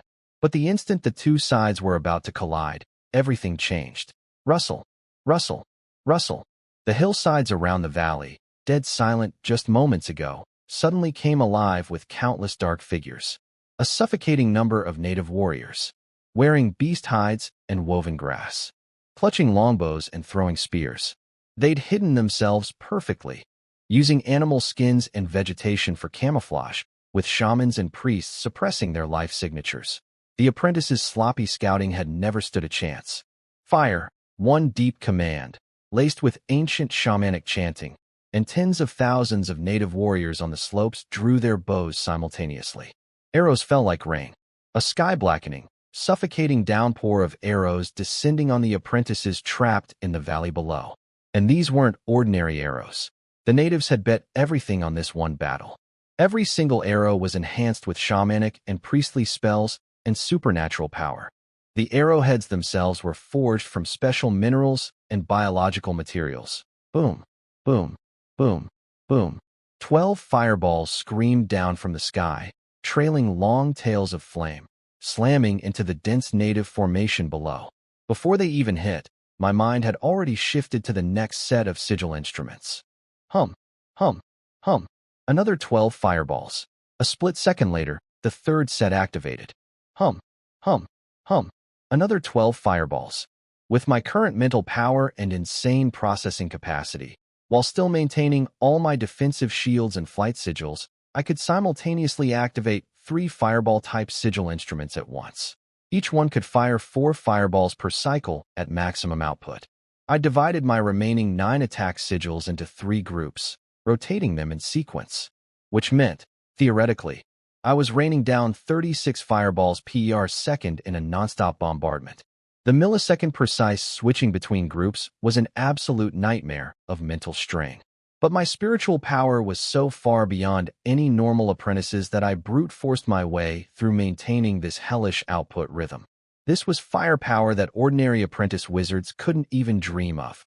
An endless, unrelenting, practically infinite flood of destruction pouring from the sky. Below me, the native coalition had just launched their grand total assault, momentum at full peak, ready to crush the apprentices' last defensive line once and for all. But what they met wasn't the feeble resistance of exhausted students. They met death, raining from directly above. Boom, boom, boom. Explosions erupted one after another. The earth shook under the endless fireball barrage. Flames shot skyward, painting the entire valley blood red. The extreme heat vaporized soil and vegetation instantly, leaving nothing but scorched craters. The natives' proud, dense formations, their greatest tactical advantage, became their worst nightmare under this kind of indiscriminate carpet bombing. Metal armor twisted and melted. Bodies turned to ash in the terrible heat. The arrow volleys stopped. The cavalry charges broke apart. The shaman's chanting was cut short mid-syllable. Fear spread through the native army like a virus. Before, facing the apprentice's magic, They could at least rely on numbers and coordination to grind them down. But this endless, infinite storm of fire pouring from the sky above, the native leaders struggled with everything they had, but it was useless. They were pinned to the ground by sheer pressure alone. Not a single one could move. These were people who'd been top-tier warriors and mages in their own kingdoms. And here, someone was holding them down without lifting a finger. This kind of power was completely beyond their understanding of what mortals could do. By now, even the slowest among them could see it. This priest, Oswaldo, had orchestrated everything deliberately. And he was definitely not what he seemed. Oswaldo, why? Are you betraying our world? The Knight Commander forced the words through his throat, voice cracking with pain and confusion. Oswaldo seemed to have just finished communicating with some unseen entity. He finally turned around and looked down at the kneeling Knight Commander with a strange, amused expression. Don't misunderstand. I was never on your side to begin with. Then what are you doing? Why did you send those armies out? Why did you lure that monster here? The shaman chief demanded. Oswaldo squatted down casually in front of the Knight Commander, looking nothing like the solemn, dignified priest they'd known. Just a lazy, careless smirk. Still don't get it? I've already lifted the mental suggestion. Use your brain. He tapped his own temple mockingly. Do you people actually know someone named Oswaldo? Does this priest even exist in your world? Every leader froze. They did have memories of Oswaldo, his name, his identity, details of him participating in their plans. But when they actually thought about it, their faces twisted with horror. All that information about Oswaldo had just appeared in their heads, like it had always been common knowledge. But beyond those planted details, nothing. His past, his background, when and how he joined their coalition, all of it was blank. Nobody knew. It was as if an extra person had simply materialized among the scattered survivors during their retreat, and everyone had just accepted him without question. How? Why? This bizarre stranger who clearly wielded power far beyond mortals. Why had they handed him their lives and the fate of their entire world without a second thought? Ice-cold dread crawled up their spines. But you can use the sky god's power, a priest blurted out, voice shaking with disbelief. If you're not a real priest, how could you wield divine power? We can tell. That power belongs to our world's god. Divine power? You mean this? Oswaldo glanced at the agitated priests with a flicker of contempt. He thought for a moment, flipped his hand, and a transparent glass-like sphere appeared in his palm. Inside that sphere, every kneeling native could see a miniaturized figure frantically pounding against the walls, screaming silently, trapped in an unbreakable prison. The priests weren't the only ones who started trembling. Leaders, soldiers, everyone shook with terror, letting out whimpers of pure fear. Even shrunk down, they recognized that figure instantly. The sky god, their devoutly worshipped deity. One of the 12 great gods of their entire plane. The god whose statues stood in every kingdom, whose face every child learned from birth. Despite the miniaturization, the divine essence, that unmistakable aura of a higher being, was still radiating clearly enough for any mortal to identify. And this supreme, great god was trapped like a toy, sealed in a little glass ball, played with like a trinket by some unknown entity. For a minor plane, producing 4th-level beings is actually impressive. I heard your god king even reached 5th level? Quite the research specimen, Oswaldo said casually, rolling the sphere between his fingers like he was evaluating merchandise. Too bad I was too slow. Only managed to grab this bird brain. Before he even finished, one of the priests, faith and spirit completely shattered, let out a wail and slammed his head into the ground. Dead. Oswaldo watched the natives crumble, faith destroyed, spirits broken, with zero emotion. Just a little shake of his head, as if their weakness bored him. He waved his hand. The imprisoned sky god got compressed further inside the sphere, and then the ball split, producing an identical copy. Here, this thing contains your god's power. Get some priests to communicate through it. We'll use this to send you information going forward. Someone will be in contact. He said all this like he was giving casual instructions, then sank his consciousness inward to exchange a few more words with the senior Nolan Academy wizard stationed outside the plane. Then his body rippled like water and vanished completely. Inside the tent, only the kneeling, ashen-faced, utterly devastated natives remained. Them and that transparent sphere on the ground, reflecting an eerie light. Their world, their gods, their hope, all of it, shattered in this one moment. They finally understood. What they'd been fighting wasn't an enemy. It was beings from a higher plane wielding powers beyond their comprehension. And their proud revenge plan? From the very beginning, it had been nothing more than a carefully designed game. A long silence passed. The old knight commander, former leader of a royal order, rose to his feet, trembling. He stood quietly for a moment, then bent down and picked up the transparent sphere. You, a priest started to protest, but shrank back under the old man's razor-sharp gaze. Do we really have to obey them? A shaman asked, voice raw with pain. The old knight commander closed his eyes. His hands wouldn't stop shaking. When he spoke, his voice sounded like rusted metal scraping together. This is our world's last hope. Not bad. Smart kid. Saved us a lot of trouble. In some hidden chamber deep inside Nolan Academy, a group of wizards were gathered as usual. The magical screen above their heads was playing footage of everything I'd done in the gray rock plane. Oswaldo's figure materialized among them. Even though he'd already left the plane, he could apparently still observe everything happening inside it. Watching the old knight commander pick up the ceiling sphere, he looked satisfied. If that old man hadn't shown any sense, we'd have had to wipe them all and import new creatures from another plane. Good work, the slightly balding wizard. The same one who'd checked my fate threads during my review, nodded at Oswaldo. Oswaldo waved it off casually. No big deal. Those guys were zero challenge. Warm up at best. Clark gave a small nod and turned his attention back to the screen. With a thought, he fast-forwarded through my entire experience in the gray rock plane. When the footage showed me hovering above the native army, unleashing an endless rain of fireballs, even Clark couldn't hide a glimmer of admiration.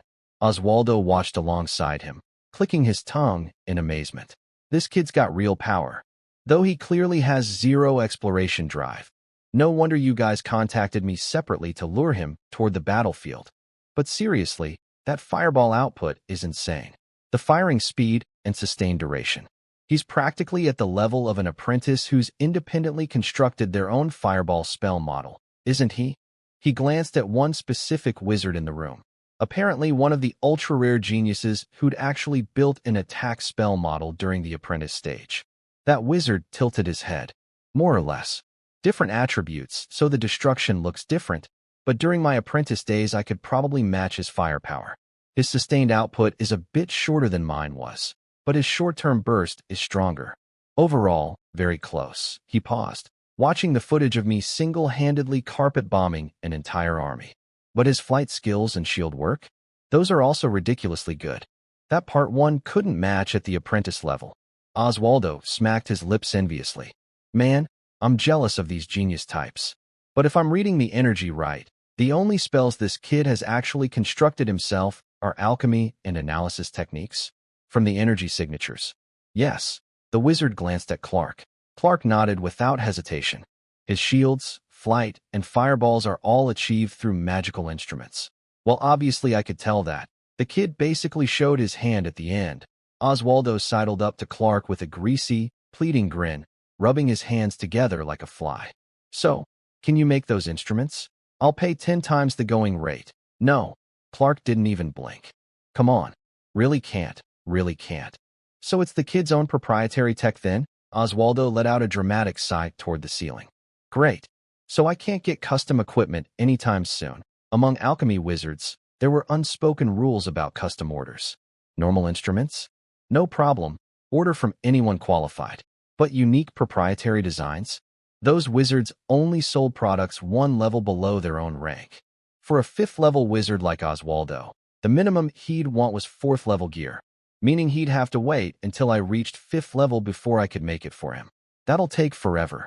I'm shipping back to the battlefield in 100 years. Oswaldo looked ready to throw a tantrum on the floor. Very dignified for a senior wizard. Clark gave him a cold look. You could just not go. Hee. Not possible. Oswaldo straightened up, grinning again. All my resources for advancing to 6th level depend on my next tour of duty. There was an interesting phenomenon in wizard civilization. Apprentices feared military service like the plague, but the higher ranked a wizard got, the more eager they were for planar warfare. The gap in attitude was so extreme that the Star Rail Tribunal had to create regulations forcing high-level wizards to periodically return home to mentor younger generations and manage civilian territories. For wizards above third level, going to war had actually become a reward. You needed to spend military merit or contribution points just to earn the right to deploy to the front lines. Clark ignored the clown and turned to another wizard. I'm leaving the Grey Rock Plain liaison work to you.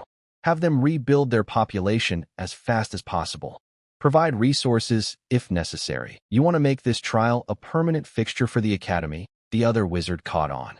Clark nodded. Apprentice quality has been declining for years. This trial proved it. Textbook knowledge alone is meaningless. They need real experience to truly learn. Haha. Well, the front lines are more desperate for manpower than ever. They've even loosened the deployment requirements for senior wizards. We definitely can't train apprentices with the old mortality rate methods anymore. Oswaldo chuckled, then looked a bit worried. Annual cross-planar trials are great and all, but that's a lot of extra resources. Just this one trial burned through enough materials and energy to fund 2 6th-level research projects. The cost is high, but the results speak for themselves. Let the dean figure out the resource problem. Haha, the dean's gonna lose IT when he gets back. All right, moving on. It's time to distribute the aptitude enhancement potions again. While the senior wizards were having their secret meeting, the teleportation plaza lit up like a fireworks show. Waves of apprentices came pouring back from the Grey Rock Plain like survivors crawling out of a nightmare, battered, exhausted, looking like absolute wrecks. The air here smelled like the Academy again, cold, faintly magical. No more burnt flesh and blood. Then a massive light screen unfurled above the plaza. The final trial rankings. Every single apprentice, no matter how beaten up, no matter how mentally drained, locked their eyes on that screen. This was the final accounting of everything they'd risked their lives for. Names refreshed rapidly at the top. First place, Bert Vera Augusta, 23,541 points, no surprise there. That girl fought like a thunder goddess throughout the entire trial. Smashed through more ambushes, killed more magical beasts, and collected more point tokens than anyone. Her destructive power was absolutely terrifying and completely at odds with her delicate appearance. But the second name made the crowd murmur in confusion. Second place, Bill Lingblack, 21,965 points. Most people had no idea who this was. Not from any famous family, not one of the Academy's well-known geniuses. I squinted at the name, dug through my memory, and finally placed him. The frail-looking kid who'd scored 9 on soul purity during the entrance assessment and then completely vanished from everyone's radar. He'd been taken as a direct disciple immediately after the test and dropped out of sight. Over the years, people had actually forgotten he existed. But that was strange. A talent that exceptional shouldn't fade from memory so easily. Then it clicked. Everyone suddenly realized they'd been subconsciously overlooking this guy's existence all along. 9-level soul purity. My eyes narrowed with understanding. With that kind of talent, combined with the right soul-based techniques, you could reach almost unimaginable levels of stealth, detection evasion, and mental influence. The fact that he'd erased himself from everyone's awareness was itself proof of his mastery. I had a pretty good guess about how he'd gotten second place. He hadn't fought those bloody battles at all. Instead, he'd used his gifts to slip past everyone undetected, infiltrated the Native Coalition's core territory, and at the last moment swept up all the point tokens the natives had collected from dead apprentices. A completely different approach from Augusta's brute force dominance. If I ever had to face him on a real battlefield, that would be one nasty opponent. Meanwhile, back in the secret chamber, Oswaldo, the same senior wizard who'd played the priest role, was lounging on a couch, half listening to policy discussions. When he saw Bill's name hit second place, he lit up like a proud parent. See that? That's my student, he bragged to the room. I told you, soul-type talent has the highest potential. Silent until the thunder strikes, the other wizards barely glanced at him. They were used to his personality. And while the method was opportunistic, achieving those results through soul talent alone was genuinely impressive. They were more focused on the broader data, survival rates, exposed weaknesses, training gaps. Back in the plaza, the rankings kept scrolling. No real surprises after the top spots. Most survivors from the Valley Battle had scraped together some points from the cleanup, but couldn't compete with the leaders. My name appeared at 36th. Perfectly fine by me. I hadn't gone out of my way to collect point tokens. I'd spent most of my time hunting for materials and clearing whatever got in my way. Top 10% was all I needed, and that secured my spot in future Nolan Workshop qualification exams. What had catch my attention was that Amy ranked 35th, one spot above me, and Victor came in at 48th, both in the top 500. I understood immediately. Those two were among the rare apprentices who hadn't charged into that final native war. They'd seen through the natives' fake weakness, avoided the trap entirely, and while everyone else was busy getting slaughtered, they'd used sharp instincts and safer strategies to scoop up scattered point tokens and valuable resources. Smart. I walked over to Amy. Congrats, Jieming. Her face broke into a bright smile. Thanks. And congrats to you too. 36th is amazing. Still one spot behind you though, I said evenly. Footsteps approached. Victor appeared silently beside Amy. He looked at me, eyes calculating as always. After a moment of deliberation, he managed what appeared to be a sincere smile. Congratulations, both of you. Amy and I exchanged a glance and laughed. For someone like Victor, voluntarily being friendly was rare. The brutality of this trial, combined with our results, had clearly made him reassess the two of us. In Victor's world, that meant we'd proven ourselves worth investing in. Neither of us had any real issue with his transactional personality.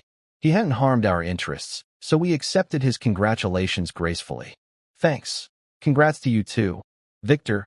Just as the three of us were exchanging pleasantries, or more accurately, carefully feeling each other out, I noticed the atmosphere around us shift.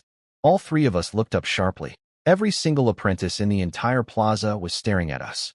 Not just the apprentices, even the senior wizards standing at the edge of the plaza, the ones recording data, were looking over with curious, evaluating eyes.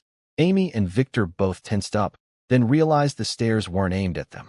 Every single pair of eyes was locked onto the person standing between them. Me. I was confused for a second, then it clicked. This was supposed to be the award ceremony. Normally, the first-ranked apprentice walks up first, then everyone follows in order. But nobody was moving. Nobody stepped forward. They just stood there, silently, staring at me with impossibly complex expressions. These were the apprentices who'd been eyeing that valley. The ones who'd watched me hovering above the battlefield, pouring down an endless flood of fireballs that single-handedly annihilated an entire native army. My official ranking was 36th, just a number on a board. But in the hearts of everyone who'd survived that blood-soaked valley, the person who broke the siege alone with overwhelming, unstoppable firepower was the real number one. No question, no debate. Rankings meant nothing in the face of that kind of power. That instinctive awe, that primal respect for raw strength, had turned even the proudest, most arrogant geniuses in the academy into silent, waiting figures. They all subconsciously agreed. The one who shattered the rules should claim his reward first. Even Augusta, officially ranked first, proud as a queen, just stood there with a defiant scowl. Her eyes were full of refusal to accept it, burning with competitive fire when she looked at me. But even SHE didn't step forward. Even she silently acknowledged it. What did you do? Amy whispered, poking my arm. Victor looked equally lost. He and Amy were among the few who'd skipped the valley battle entirely. Most logistics apprentices had made the same smart choice, since they'd only built one or two support-type spells and weren't really built for combat. Nothing much. Just a small incident, I said, half exasperated, half amused. I didn't care about rankings. But with everyone frozen like statues, someone had to break the silence. I walked straight up to the senior wizard handling the awards and handed over my badge.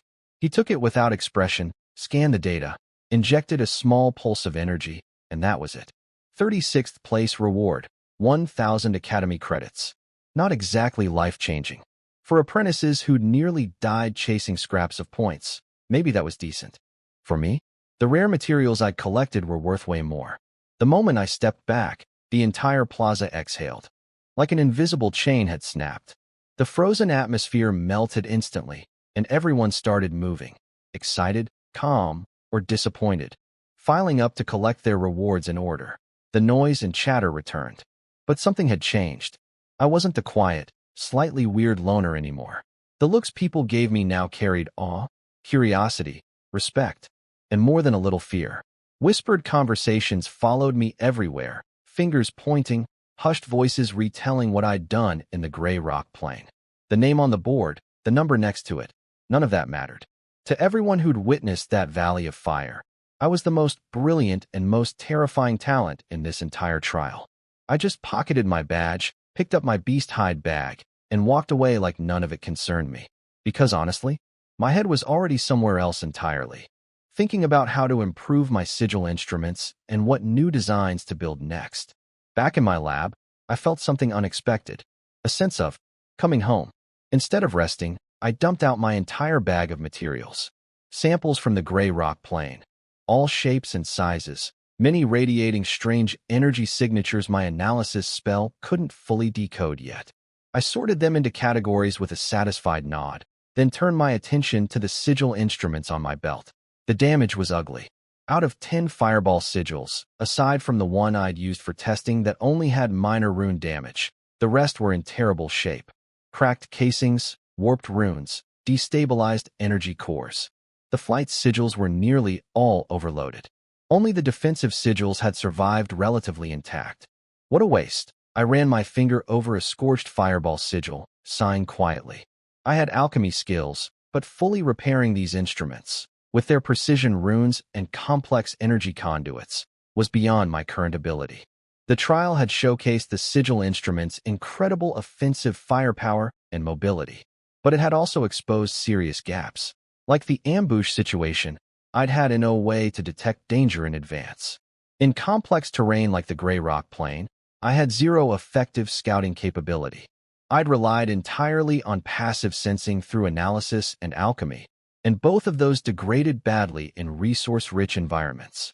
Detection, tracking, stealth. I sat at my desk, fingers tapping unconsciously.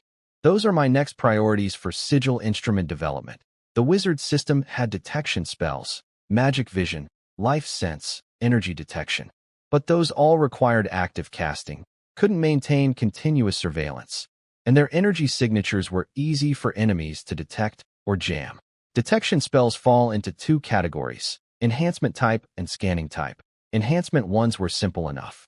They just buffed your existing senses, no special research needed. Just buy a few appropriate instruments and stack them up. The real challenge was scanning type detection spells. Most standard scanning spells work like radar. Fire once, get one set of results. Low energy cost, but it creates detection gaps between scans. Sure, continuous feedback versions existed, but at the same power level, their effective range was way smaller than the one-shot types. The range problem I could probably solve with my sigil instruments. But the other issue? That's the real killer. Beyond energy consumption, the biggest bottleneck for scanning spells was information processing. My sigil instruments ran on environmental energy harvesting from cultivation principles. Barely any personal cost to activate. If I built detection capabilities into a sigil, I could theoretically run continuous scans without worrying about energy drain. But even if I built such a thing, the results would be no better than a regular wizard casting the spell manually. Because my brain couldn't keep up with the data. Too much information flooding in would clog my thinking, even crash my mental processes. If I spammed detection sigils too aggressively, I wouldn't need enemies. I'd fry my own brain. That was exactly why most scanning spells were designed as one-shot pulses rather than continuous streams. Wizards could easily build continuous versions with the same range, but it was pointless. Nobody's brain could handle the data flow. And while processing power grew with wizard level, the detection range and data volume grew exponentially faster. Back in my old world, radar operators had computers to help, but wizards here had to process everything with their brains and souls alone. Wait, what if I built something like a computer? An auxiliary processing device to handle the information. I jumped onto the magic net and started searching. The results were complicated. Wizard civilization did have such things, and they were all extremely high-level tech. Artificial souls, runic AI, and living spirits that combined both approaches, all capable of auxiliary computation. The problem? Way too advanced for me. Artificial souls were the pinnacle of alchemy, couldn't even touch that below 6th level. Runic AI was slightly easier, but only slightly. The development difficulty was comparable to, maybe even harder than, building real AI back in my old world. Algorithm logic, response mechanisms, runic programming. Each one alone could bury you. And living spirits, that combined both technologies? Sure, they got the best of both worlds. They also inherited all the difficulties of both. Building an auxiliary processor from scratch at my current level? Basically impossible. Even if I bought the complete manufacturing methods outright, the time needed to master and build one was staggering. I'd be better off just getting stronger directly. Only when my raw power hit a bottleneck requiring long periods of consolidation would it make sense to circle back to this research. The classic dilemma of strength versus knowledge accumulation. Supernatural worlds always throw this at you. The second problem was compatibility. Like spatial rings, most artificial constructs only worked in specific planes. Move to a new plane with different rules or constants, and they might just stop functioning. The fix? Just find a 6th-level wizard to stabilize the rules. And we're right back where we started. I scratched my head, then dove into the Great Tao Book Pavilion for solutions. The pavilion offered options too, commanding souls, creating formation spirits, things like that. But the problems were identical. My cultivation level was too low. Even the simplest method, soul commanding, required preserving the soul intact for auxiliary computing, which was incredibly difficult at my level. There is one solution, but I can't pull it off yet. Looks like I need to level up first, so the enhanced detection idea was shelved for now. But I could still work on basic detection sigil instruments in the meantime. Over the following period, I devoured everything the magic net offered: rune theory, alchemy, materials science, planar studies, sensory spell techniques. But even basic detection sigil research was far from smooth. Detection runes were way more intricate than attack or movement runes. How do you make a sigil see things instead of just blasting energy? How do you transmit that information back? How do you keep it from broadcasting detectable energy signatures that enemies could pick up? I tried designing various rune combinations, but quickly hit a wall. Most wizard system detection runes relied fundamentally on the caster's mental power extension. Hard-coding that mechanism into an external instrument either severely weakened the effect or kept the energy cost just as high. That's why most detection instruments on the market only offered enhancement-type effects, sharper vision, life sight, that sort of thing, or took roundabout approaches like projecting light and shadow onto target areas instead of direct scanning. Can't just copy wizard system runes directly.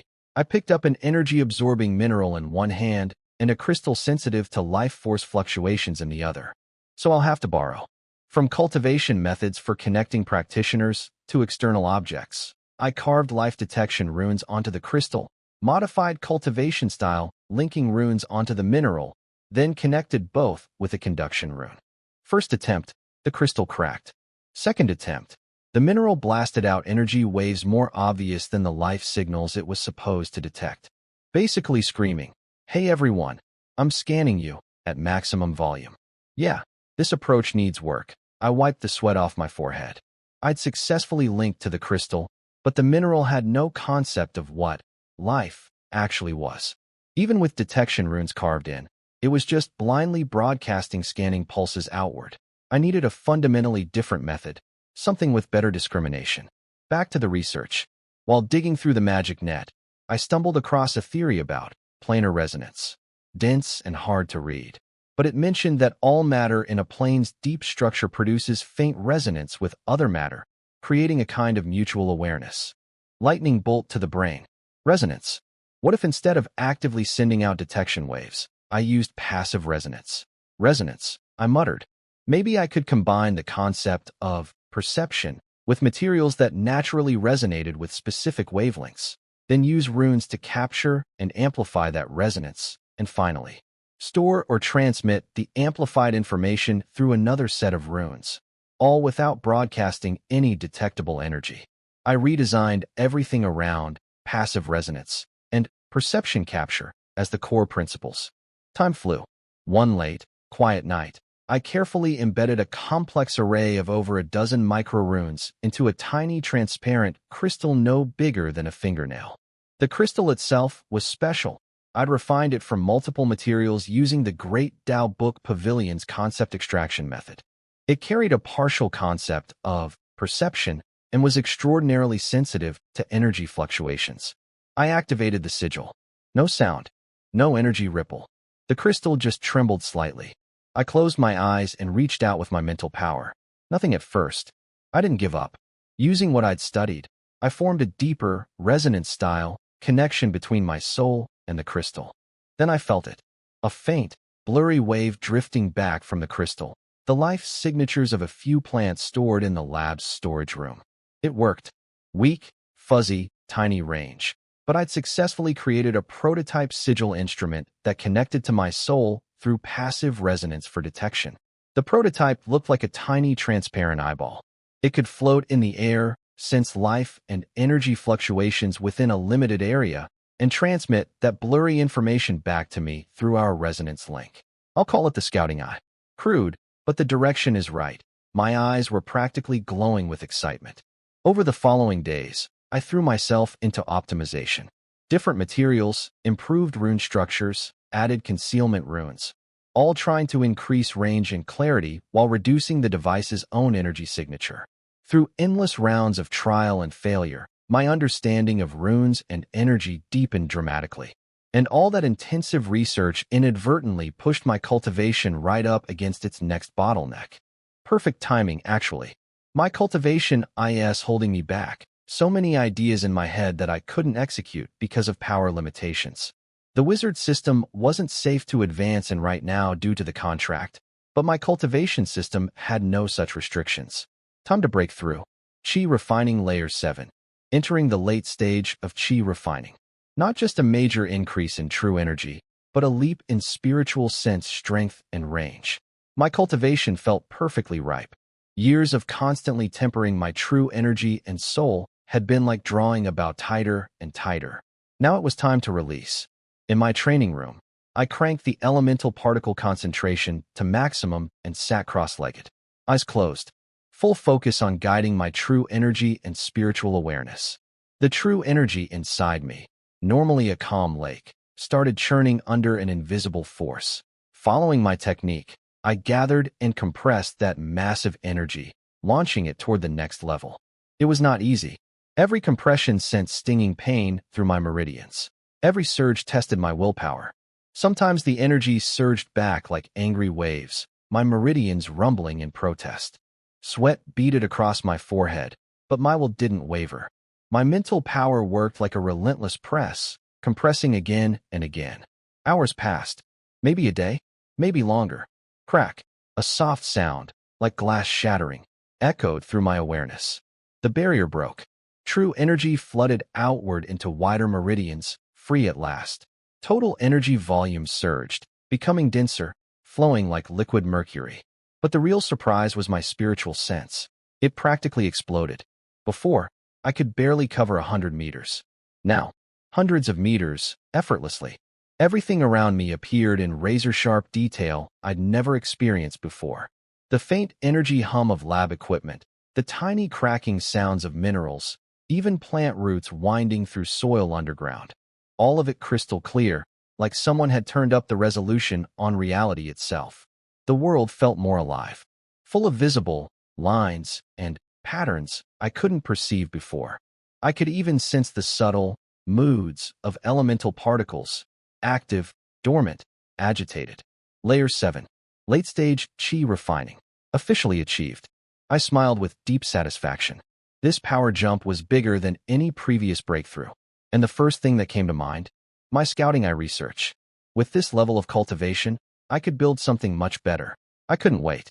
I grabbed the scouting eye prototype and my prepared upgrade materials. With my new level 7 spiritual power backing me up, my precision with runes and materials jumped to a whole new level. I restructured the rune arrays, adjusted energy flow paths, and wove in finer, more delicate runes.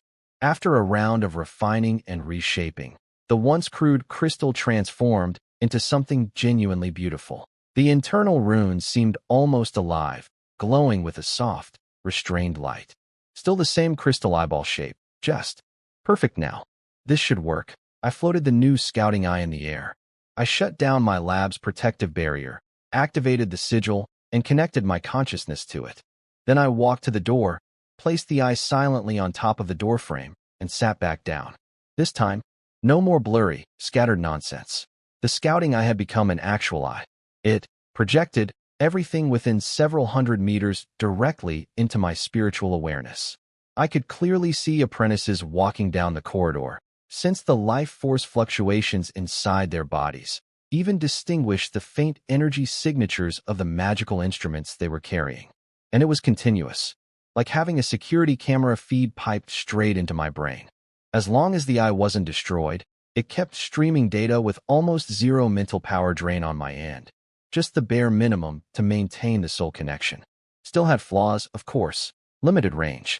Couldn't see through thick walls or powerful barriers. In chaotic environments full of energy interference, its effectiveness would probably tank. And it was purely passive, no active scanning or tracking capability.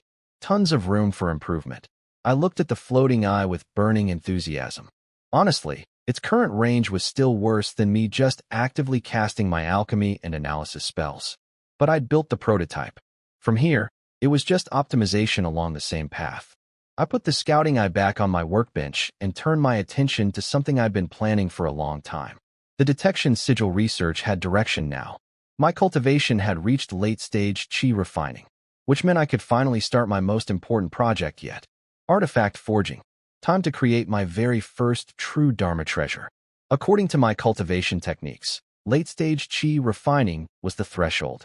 Enough true energy accumulated, spiritual sense strong enough for complex tasks. You could begin learning the higher auxiliary skills. And the most important one was artifact forging. Sure, even weak cultivators could make small gadgets. But the only thing that counted as real artifact forging produced one result: a dharma treasure. A dharma treasure was a concept unique to the cultivation system. Not just a powerful tool. It was a manifestation of the cultivator's own Tao, a soul-bonded life artifact that could grow with you and develop incredible power over time. Fundamentally different from wizard instruments. Wizard tools relied on external energy and precise construction. Their power depended on materials, runes, structure, and the energy level poured in. The connection to the user was relatively indirect. A dharma treasure required fusing your own true energy, spiritual sense, even a sliver of your soul essence into the object. You tempered the material's spiritual potential with your own inner fire, carved formation arrays, embodying your understanding of the Tao, and created something that resonated perfectly with your own energy signature, something you could control as naturally as your own limbs, that grew stronger as you grew stronger. Artifact forging wasn't just a craft. It was the process of turning your understanding of the universe's rules into a physical object. For me, beyond the combat power boost, the real reason I wanted a dharma treasure was to fill the gaps in my current combat system. I didn't lack offensive capability. My sigil instruments covered that. What I wanted was the dharma treasure's inherent spiritual awareness. This was exactly why I'd prioritized the scouting eye research before tackling the AI assistant problem. My plan was to use the dharma treasure's budding spiritual intelligence as an information processing terminal, a personal assistant to handle the data overflow my brain couldn't manage alone. Spiritual awareness wasn't exclusive to dharma treasures. High-level wizard instruments and runic AIs could develop it too, even full intelligence under the right conditions.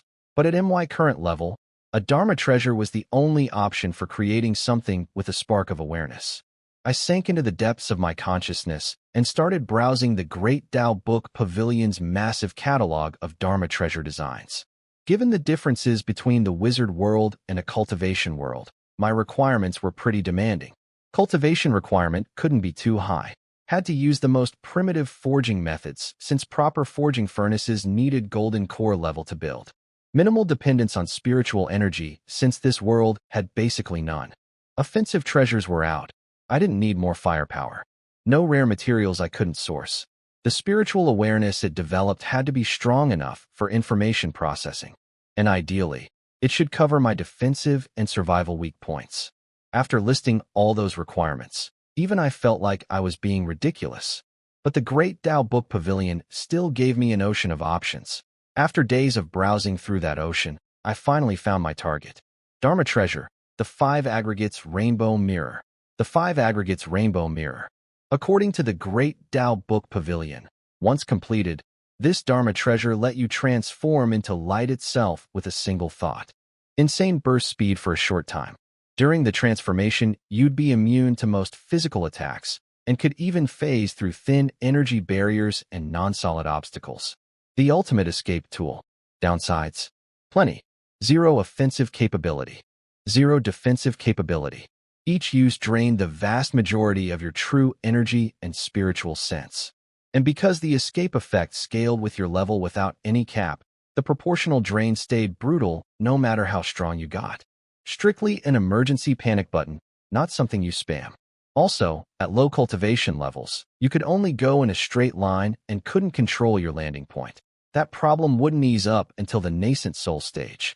And since the treasure was soul bonded, if someone managed to shatter it while you were in light form, your soul would take catastrophic damage. But for me, all those downsides were basically irrelevant. I needed an escape option. That was my biggest gap. And if things got bad enough to use this thing, I wasn't planning on fighting back anyway. Even at the lowest level, the rainbow mirror let you escape at near light speed. If someone could intercept that, then with my current power level I should just sit down and die peacefully. No point worrying about soul damage at that point. The real headache was the crafting process. Forget the technique difficulty. The materials alone were fun. Every core material was a concept material. The whole operating principle was harvesting, condensing, and then writing the concept of light. The core concepts: light speed, penetration, color, rhythm, and birth and death cycle. Turning formless concepts into a physical object, then having that object transform you back into conceptual light when needed. Beautiful in theory, nightmarish in practice.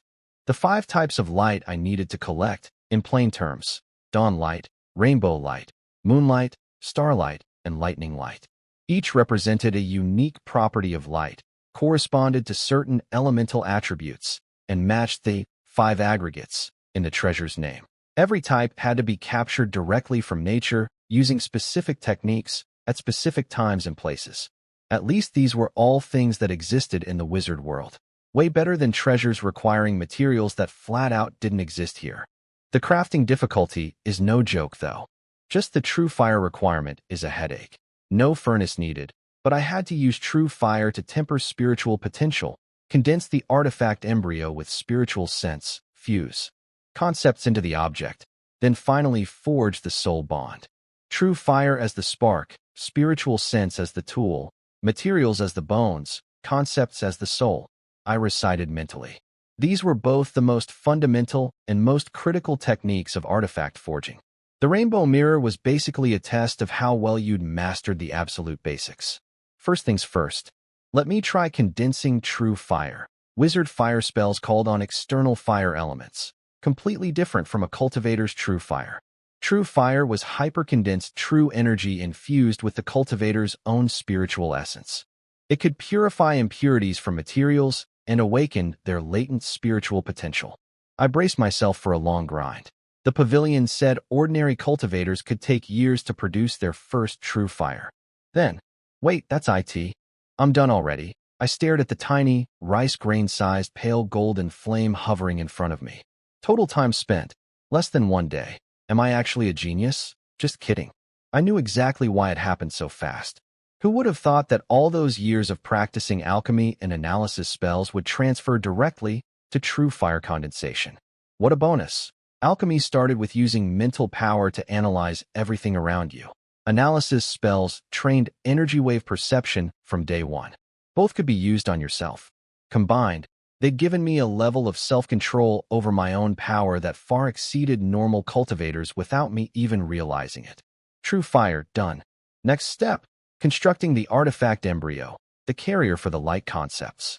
Using specialized embryo condensation techniques, I'd shape a spiritual power-based embryo connected to my consciousness.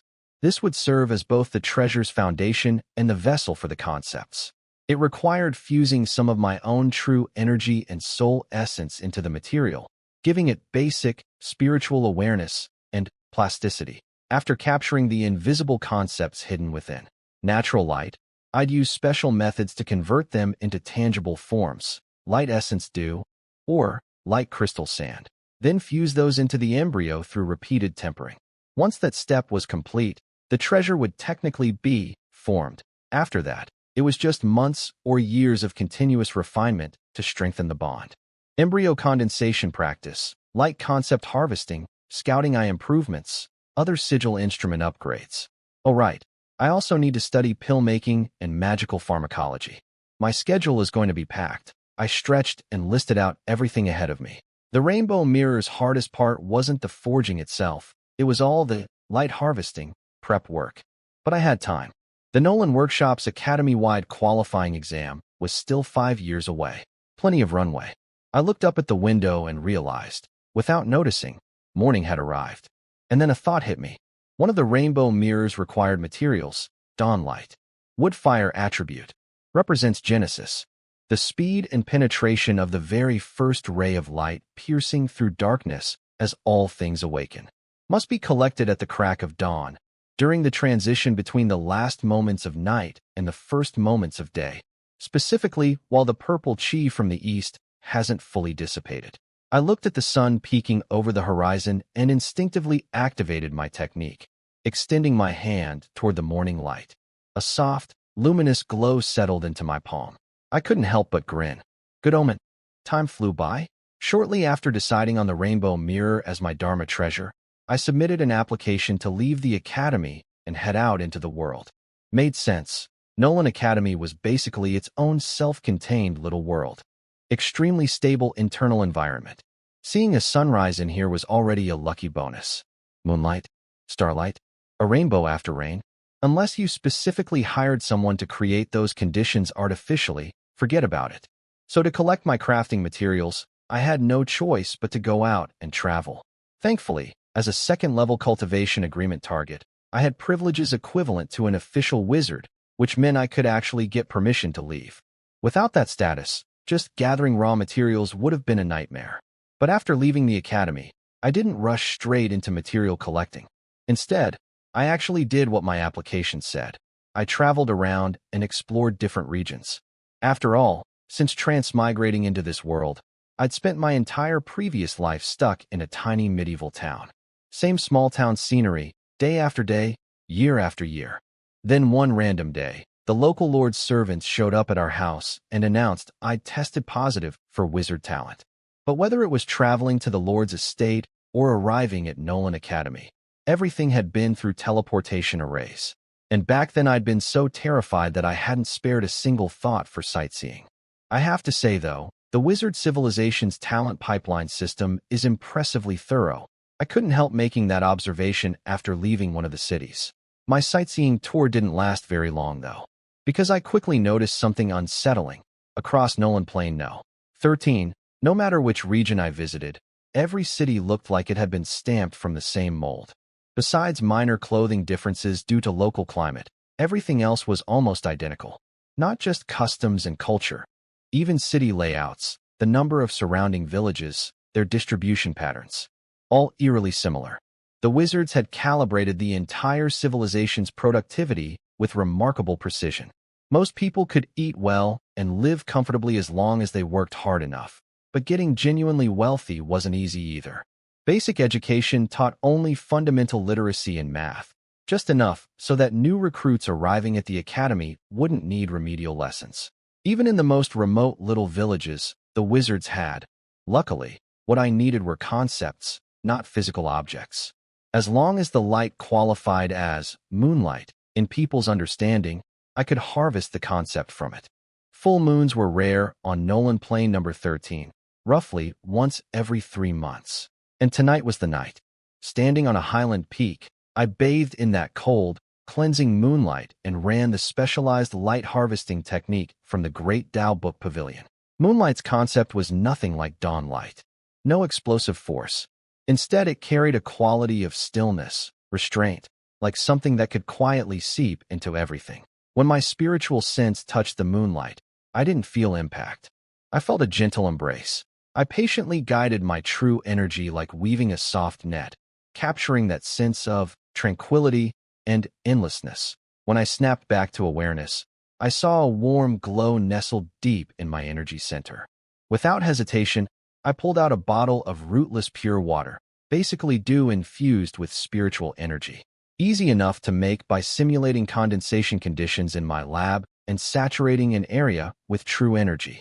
I guided the captured moon concept into the water, then carefully nurtured it with true fire. Under my direction, the moonlight concept dissolved into the water like dye, giving it a faint silver-white halo. The droplets became tiny moons, cold, gentle radiance. This was light essence dew, the raw crafting material containing condensed light concepts. The beauty of the rainbow mirror was that most processing happened during material collection. Each of the 5 lights required different preparation methods, so no special furnace needed. One night's work yielded 4 drops of moonlight essence dew, carefully stored in a refined gold bottle. Third concept, starlight.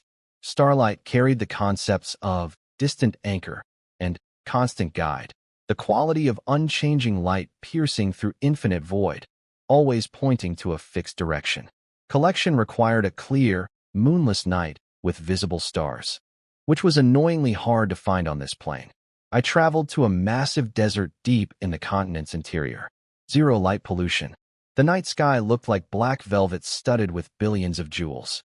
More importantly, the water element was thin enough here that the water elemental plane's reflection couldn't project a false moon. Perfect conditions. Under that ocean of stars, I chose a construct marked on maps as Titan's Grip, a plane-level strategic installation built by wizards, as my primary starlight source. An artificial construct from wizard civilization was about as stable as it gets. Unless the entire civilization collapsed, that thing wasn't going anywhere. The hardest part of capturing star concepts was feeling that sense of distance and permanence, light that had crossed infinite space and endured countless ages without changing. It demanded extreme patience. Over half a month of attempts before I found the trick, feeling like my spiritual sense had pierced through the entire plane to touch something impossibly far away. Once I caught a wisp of the concept, it felt like holding an unwavering coordinate in my palm. I channeled it into a pure crystal, carefully condensing it with true fire and spiritual sense.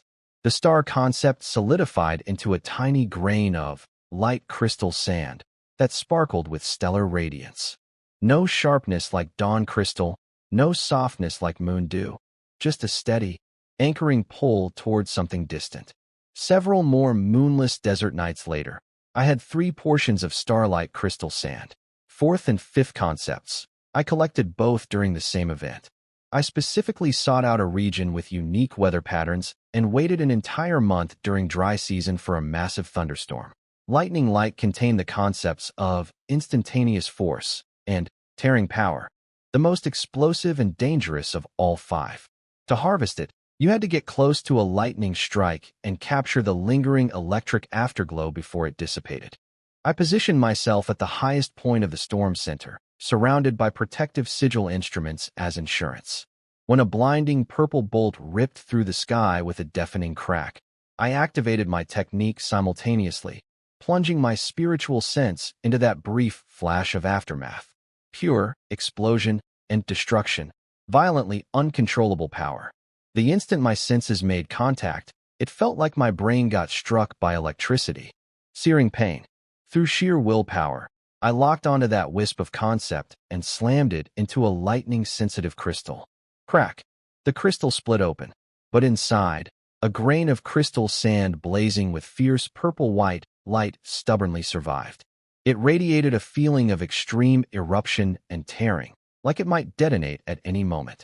I kept going back in throughout the storm, got zapped by stray energy multiple times, burned through several protective sigil instruments. Final count, 3 portions of lightning crystal sand, every single one radiating a terrifying aura of destruction. Last one, rainbow light, contained the concepts of bridging and illusion between real and unreal. I'd made a few attempts before, but only captured trace amounts.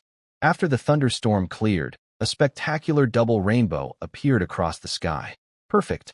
I quickly harvested the rainbow concept and channeled it into rainwater I'd collected during the storm itself, guiding the fusion with true fire and spiritual sense. The resulting light essence dew shimmered with brilliant 7-colored radiance, like a miniature rainbow bridge. It practically hummed with the feeling of connection and illusion. And with that, in less than a year, I'd traveled across multiple corners of this plane.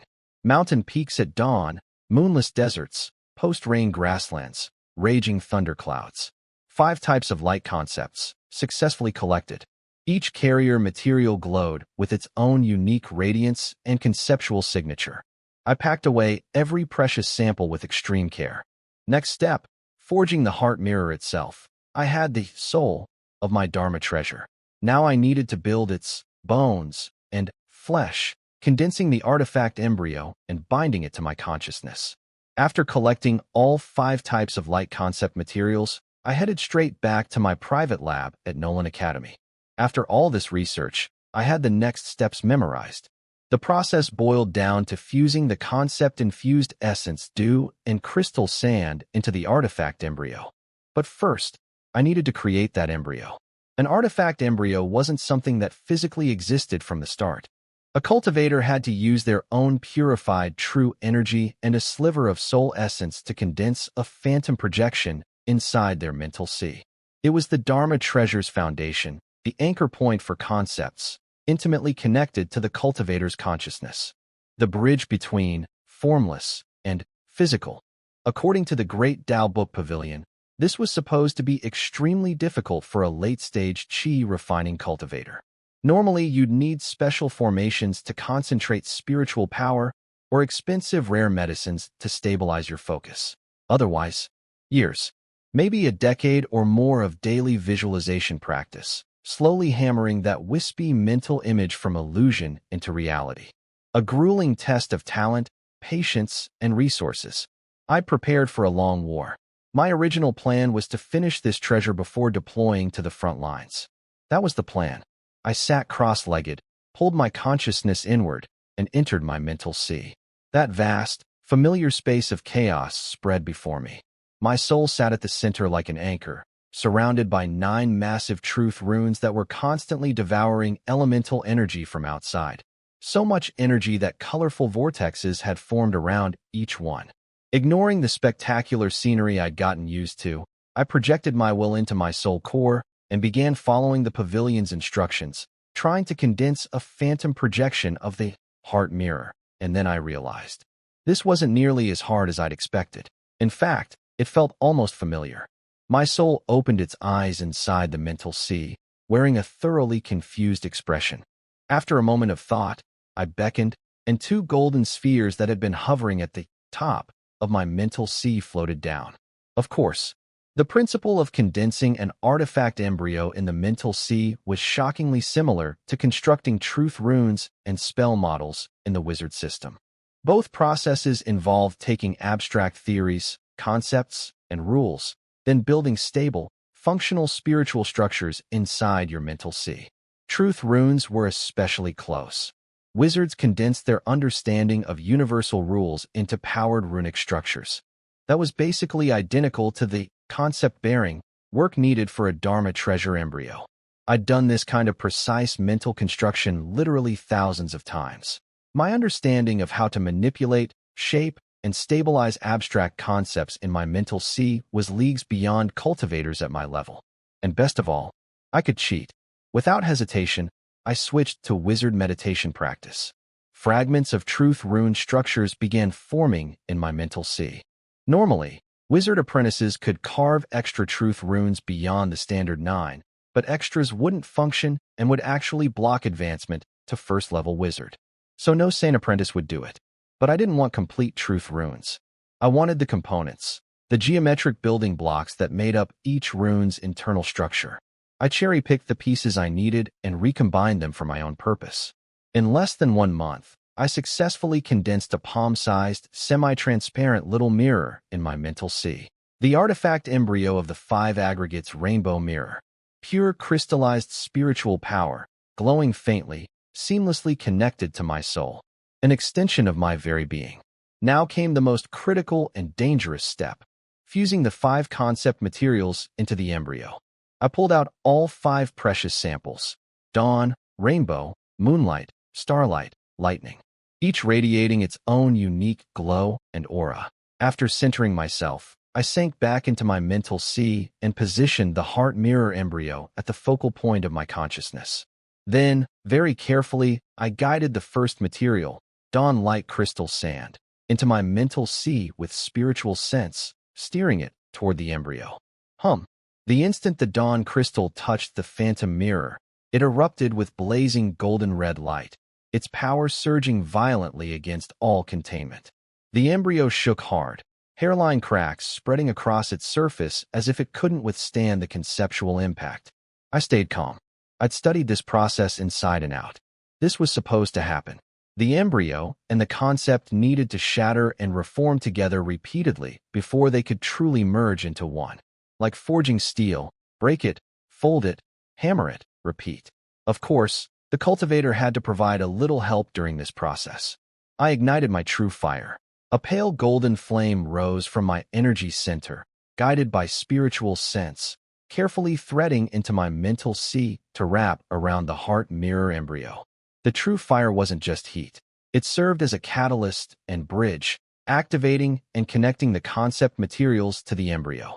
Since I'd invested my own true energy and spiritual power when harvesting those concepts, they shared a common origin with both me and the embryo. The true fire simply awakened that connection.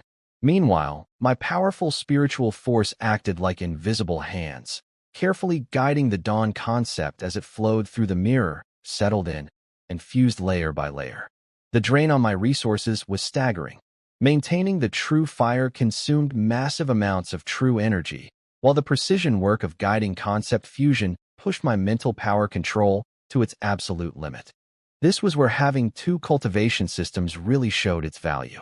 The truth runes ran on autopilot, constantly absorbing elemental energy, converting it, generating fresh true energy to replenish what I burned. And as for precision control, my very first self-constructed spell model was Alchemy. I'd been doing fine manipulation work since day one. But even with those advantages, I had to maintain absolute focus. One moment of distraction and the concepts could go haywire. The embryo might shatter, or worse, my entire mental sea could take damage. I successfully fused the first dawn crystal sand into the embryo. The golden red glow dimmed slightly, but the surface cracks deepened. Unstable. Next, rainbow light essence dew. The seven-colored dew entered the embryo and immediately clashed with the dawn concept already inside. Rainbow's illusory nature and dawn's sharpness were like oil and water. The embryo shook violently, nearly flying apart. I pushed true fire and spiritual sense to their limits, trying to stabilize both sides while mediating between the concepts. This wasn't material science anymore. This was a battle of ideas. I wasn't melting metals. I was harmonizing meanings, properties, and rules. Failure. The embryo lurched, cracks spiderwebbed everywhere, and the whole thing exploded inside my mental sea. Cough, cough. I doubled over, face going white as paper. My mental sea screamed with pain. My soul felt like it was being torn apart. The backlash from a failed forging attempt. I collapsed on the floor, drenched in cold sweat. Too hasty. The conflict between concepts was worse than I thought, and I didn't fully understand how different concepts relate to each other. I dragged myself upright and analyzed what went wrong. Concepts came from conscious minds, so handling them was inherently subjective. Resolving conceptual conflicts was less like material processing and more like doing reading comprehension. Damn it. Reading comprehension is my worst subject. I sighed and checked my mental sea. Serious internal damage, though the truth runes were already stabilizing things. The injuries would take time to heal, though. The embryo was completely shattered. A big chunk of the damage I'd taken came from the soul-linked embryo breaking apart. The light concepts themselves were fine, though, recondensing into separate glowing orbs of different colors after the embryo burst.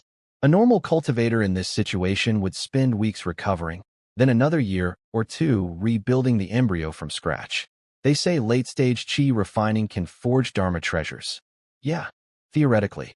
This is completely unreasonable for a normal cultivator at this level. Now I understood. Any regular late-stage chi refining cultivator trying to solo forge this treasure would get absolutely destroyed. As for me, let's see. Third level soul repair potion. Perfectly restores all soul damage for beings below third level official wizard. Only 10,000 credits per vial. Buy. Actually, better safe than sorry. Give me 5. Less than a minute after ordering on the magic net, the potions materialized on my lab's delivery platform. I grabbed one test tube-sized vial and downed it in one gulp. A cool, refreshing wave washed through my soul. Total time from injury to full recovery, 1 minute and 20 seconds. The power of money. As for the shattered embryo, I dropped back into my mental sea, waved at the truth runes, and a dozen small component fragments floated over immediately. The hardest part of building an embryo was finding the right structural models from within the truth rune architecture. But once I'd already found the right pieces, reassembly was just assembly line work. A new perfect embryo materialized in my hands within seconds. So exactly 90 seconds after my first failure, I started attempt number 2. I might be terrible at reading comprehension, but if I just kept trying, I'd eventually figure out the perfect answer. After several more days of grinding through failures, I successfully guided all 5 light concepts into the heart mirror embryo one by one, fusing them under true fire and spiritual sense. Finally, with all 5 concepts introduced and merged, the embryo underwent its final transformation. It trembled violently in my mental sea. Then a powerful pulling force appeared. Not pulling energy from outside, pulling from within, drawing my purified true energy and soul essence into itself. This was the critical step. The Dharma treasure bonding with its master, drinking its owner's power as the foundation for growth. As my true energy and soul essence flowed in, the embryo glowed brighter and brighter while simultaneously shrinking. Its form began to shift. The phantom spiritual construct, having absorbed its master's power and fused with 5 concepts, was becoming physical. I felt an extraordinary connection forming between us. Following the pavilion's instructions, I guided the solidifying embryo out of my mental sea, pulling it toward the Laogong acupoint in my palm, a critical meridian junction for channeling true energy and magical power. Many Dharma treasures chose to materialize here upon first creation. Warmth bloomed in my palm. The 5-colored glow gradually solidified. First a blurry outline, then textures sharpened. When all the light finally faded, a small, palm-sized, thin circular mirror lay in my hand. Its material was unlike anything, not metal, not jade. Semi-transparent, warm and smooth as polished stone. The surface was flawless as still water, no edges, the frame seamlessly integrated. And inside, 5 different colors of light, 5 different forms, drifted and swirled like living things, weaving around each other, creating a scene both dazzling and deeply mysterious. This was the embryo form of the 5 aggregates rainbow mirror, my soul-bonded life artifact, my very first Dharma treasure. Formless concepts, carried by the embryo and refined through true fire and spiritual sense, had crystallized into a real, tangible object. Of course, it couldn't do the light transformation escape yet. This was still just a newly formed embryo. But this marked the completion of the hardest, most fundamental forging step. I looked at the little mirror in my palm and smiled. From here, it was just patient, steady nurturing. After finishing the initial forging of the rainbow mirror, I suddenly realized I had free time. That was new. Didn't last long, though. Clark sent a notice calling me in. New apprentice aptitude testing, huh? Has it really been that long already? When Amy told me the news, I couldn't help feeling the weight of passing time. 5 years. I'd been at Nolan Academy for 5 whole years.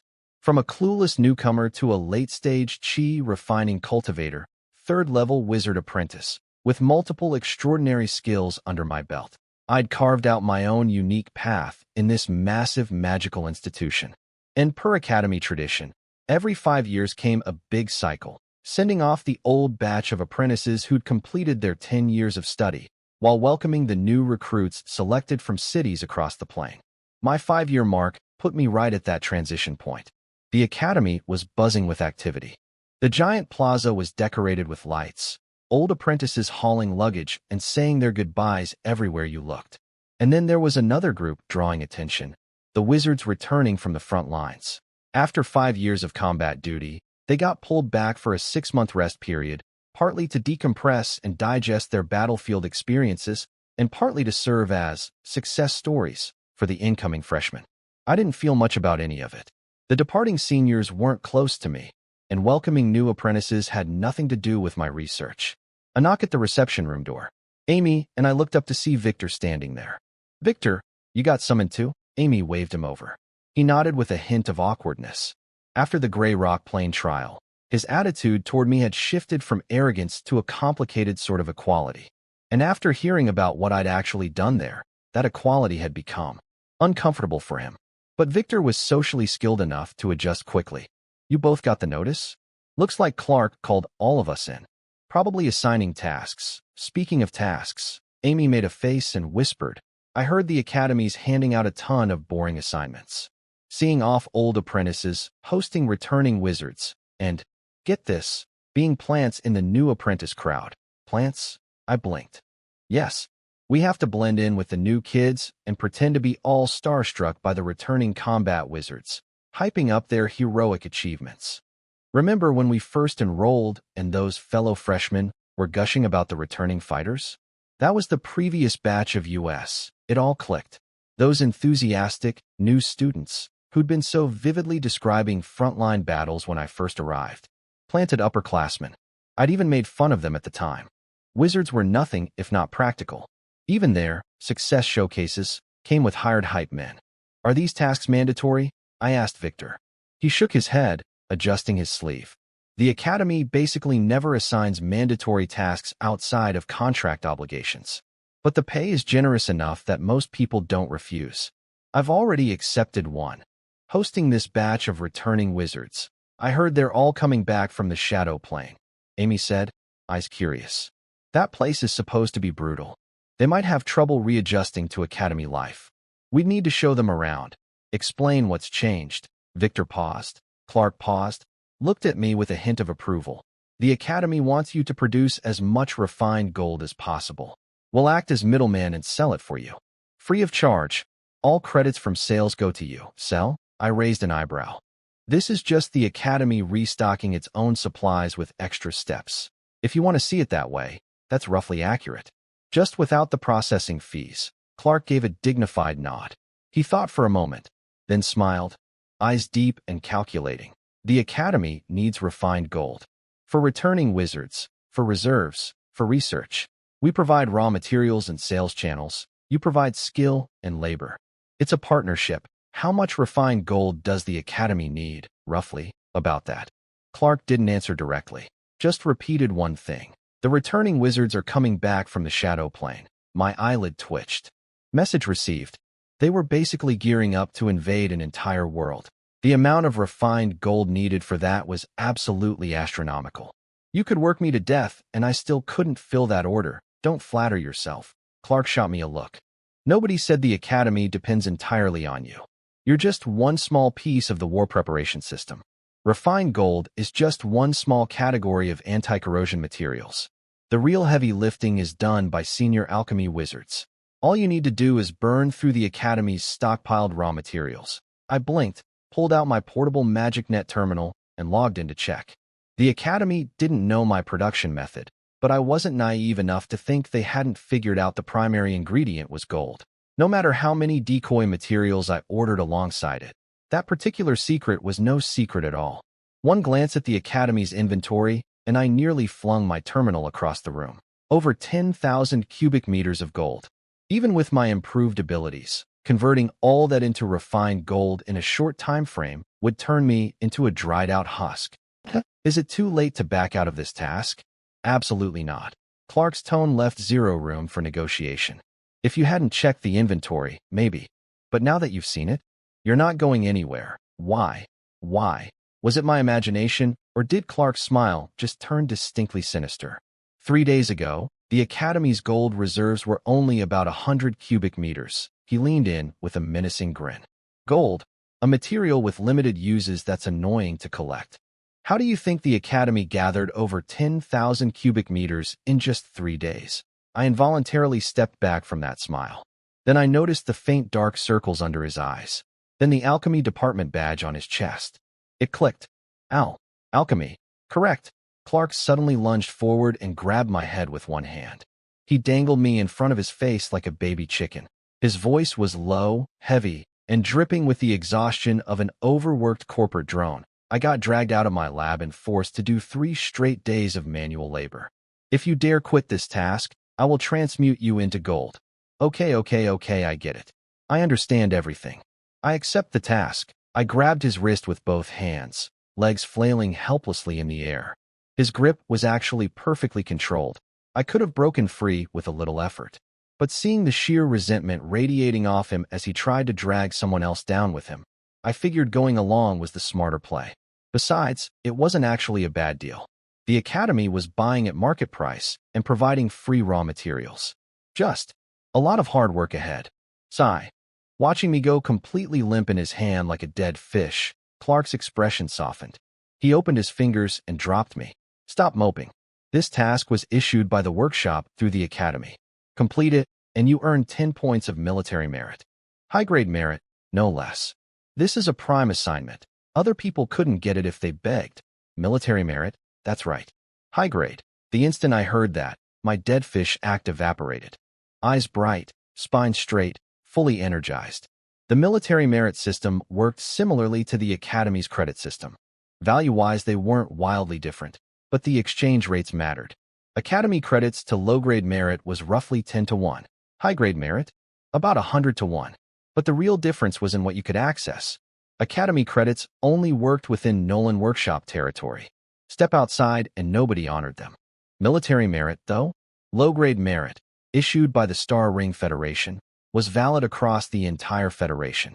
High-grade merit, issued by the Star Rail Tribunal, could be redeemed at major organizations across all factions of wizard civilization. 10 points of high-grade merit had purchasing power equivalent to 1,000 credits, enough to unlock some official wizard-level knowledge. Wizard civilization had 4 major factions beyond the special Star Rail Tribunal, each with unique philosophies and signature technologies. They weren't completely isolated from each other, but getting another faction's tech or special materials was extremely difficult. My second-level cultivation agreement included a clause connecting my sales channels to other factions, but in practice, it was mediocre. Other factions mostly bartered, slashed prices ruthlessly on unique goods, and flat-out refused to trade proprietary knowledge. So the actual value of the merit wasn't game-changing, but it meant more options. And most importantly, high-grade military merit was the currency senior wizards had to spend to earn deployment rights to the front lines. But the Academy is actually willing to hand out high-grade military merit as a reward? Can the Dean even afford that? After the excitement wore off, I calmed down and noticed something odd. Like Clark said, the Academy definitely wasn't just commissioning me. Every senior wizard who was decent at alchemy was probably being ordered to produce anti-corrosion materials too. I was just a third-level apprentice. My output and product quality couldn't compare to senior wizards. The merit was probably distributed based on individual contribution, which meant the Academy's total payout was massive. And these were high-grade merit points. You couldn't convert between credits and merit or between high and low-grade merit. The only way to earn high-grade merit was completing Star Rail Tribunal missions, and accepting those missions required at minimum a 7th-level wizard. In all of Nolan Academy, the only 7th-level wizard was the mysteriously absent Dean. Why do you think the Dean hasn't shown his face all these years? Clark's expression shifted into something rare, pure schadenfreude. He's been at the front lines doing grunt work, obviously. HSSSS. The image of the all-powerful, mysterious Dean toiling away as a laborer nearly made me burst out laughing. But considering I'd eventually be working under this person, I forced my face into an awkward wince instead. Cough. Wow. Supporting the entire Academy single-handedly. The Dean is truly a role model. Go ahead and laugh. That old coot isn't exactly dignified anyway. Clark gave me a knowing look. Perhaps the shared bond of being overworked softened his expression a bit. I suppressed my grin and changed the subject. The shadow plane sounds like a real headache. It's a unique plane. The creatures exist in a half-elemental, half-biological state. The shadow element's special properties have caused major wizard casualties. Clark shared the intel freely. My second-level agreement gave me clearance for this stuff. If it's that tough, why doesn't the Dean just handle it personally? I couldn't help asking. From the Academy's relaxed attitude, there probably wasn't anything at the Dean's level in there. And the higher a wizard's rank, the bigger the gap between them and same-level beings from other civilizations. Even if there were 7th-level creatures in the shadow plane, a dozen of them with the entire plane's backing probably wouldn't be enough for one of the dean's hands. Because that world has a deity equivalent to a 6th-level being. Huh. I tilted my head. Clark ignored my confusion and asked instead, "What do you think is the purpose behind wizard civilization's obsession with planar warfare?" I blinked, thought carefully, then answered cautiously, "For resources and knowledge." "Good. At least you're not blind like those idiots." Clark smiled approvingly. "We don't wage war because we enjoy destruction. Though some fools do. The vast majority of wizards participate in planar wars simply to acquire more knowledge and resources to push themselves further. If a plane immediately surrendered all its knowledge and resources upon first contact, wizards wouldn't bother destroying the native civilization. They'd even welcome them as new vassals. Nolan Workshop has quite a few vassal planes that joined exactly this way. Even if natives resist fiercely, wizards don't mind. They might even prefer it, because war catalyzes the birth of new knowledge. Some factions go so far as to deliberately match their forces to the target plane's overall strength, keeping warfare at maximum intensity to generate the most new knowledge possible. Clark glanced at an inconspicuous bracelet on his wrist. Of course, those extreme types usually belong to the Crimson Court faction. The Star Ring Federation's philosophy leans more toward what I described first. Can you really call either of these factions good or evil? My eye twitched. In my mind, both the Star Ring Federation and the Crimson Court were war criminals of the highest order. Neither one was innocent. What's that? I'm a member of the Star Ring Federation now? Oh well, never mind then. Still, I understood now why the Academy was willing to burn so many resources for the Shadow Plane. A plane this troublesome probably held proportionally impressive knowledge and resources. I noticed Clark watching me and cleared my throat. If that's the case, shouldn't the Dean intervene even more? At least that would preserve most of the resources. That's exactly the problem. Clark shook his head. A 6th-level being isn't impressive on its own. A decent 5th-level wizard could take one down in a straight fight. But once a being reaches 6th level, it can access the plane's source. Even without a wizard's precise control over planar origins, a rough application is enough to drag the entire plane down in mutual destruction. Now I understood. It all came down to cost-effectiveness. If the wizards pushed too hard and backed the deity into total despair, their whole invasion could end with nothing to show for it. So how do you deal with a situation like this? 3 options. First, bring in an even stronger wizard. An 8th-level wizard can forcibly suppress a being's attempt to destroy a plane, even against another 8th-level opponent. Second, gradually deploy forces to weaken the plane's overall power until the planar source degrades enough. Or, Clark paused, looking meaningfully out the window. A wizard achieves 6th-level advancement inside that plane. I fell into deep thought. The first method, finding an 8th-level wizard, was basically a fantasy. Sure, wizard civilization had plenty of them, but they were all stationed alongside the 9th-level wizards on the real front lines, pushing into uncharted territory. What Nolan Academy handled, even the entire Nolan Workshop's territory, was the leftovers of leftovers in the grand scheme of planar warfare. Not even bandit suppression, more like post-war cleanup. So forget about borrowing an 8th-level wizard for one little plane. The second method, gradually weakening the plane's source, was the Academy's standard approach. Bonus, it also intensified the war, which generated more knowledge. As for the apprentice casualties along the way, just necessary costs. Even the apprentices themselves wouldn't argue that point. Bluntly speaking, one senior wizard was worth more than thousands of low-level ones. So from the civilization's perspective, Method 2 was a win-win. The third method was conceptually simple. 6th-level beings could access a plane's source, but only if the plane didn't resist them. Foreign invaders at that level would struggle unless they forcibly dominated the entire plane. But someone who advanced to 6th level while already inside, the plane would accept them naturally, even if they were originally an outsider. One insider holding the plane's source in check, and the rest of the wizards could clean up easily. Of course, reaching 6th level was absurdly difficult. The percentage who made it each generation was terrifyingly low. All right, that's enough information. Clark patted my shoulder. Rest up, then get to work. Those returning wizards aren't exactly patient. I stumbled back to my lab in a slight daze. No time for complaining. The instant I got back, the gold started arriving, batch after batch, piling into my storage room like small mountains. Over 10,000 cubic meters of the stuff. The next 2 weeks were a blur of pure suffering.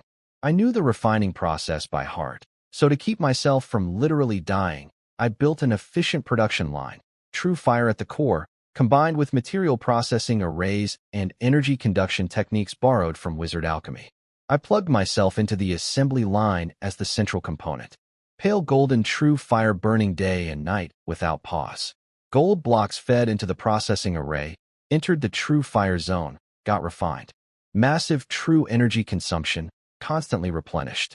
My spiritual power wielded alchemy like invisible hands, precisely controlling every step, stripping impurities, extracting conceptual essence. Even with the production line, those 2 weeks were brutal. This wasn't just mentally draining, it was physically exhausting too. I barely closed my eyes the entire time, only pausing for brief meditation recovery sessions when I hit absolute rock bottom. I was chugging spiritual recovery potions like water. At my worst, I actually felt bloated from drinking too many.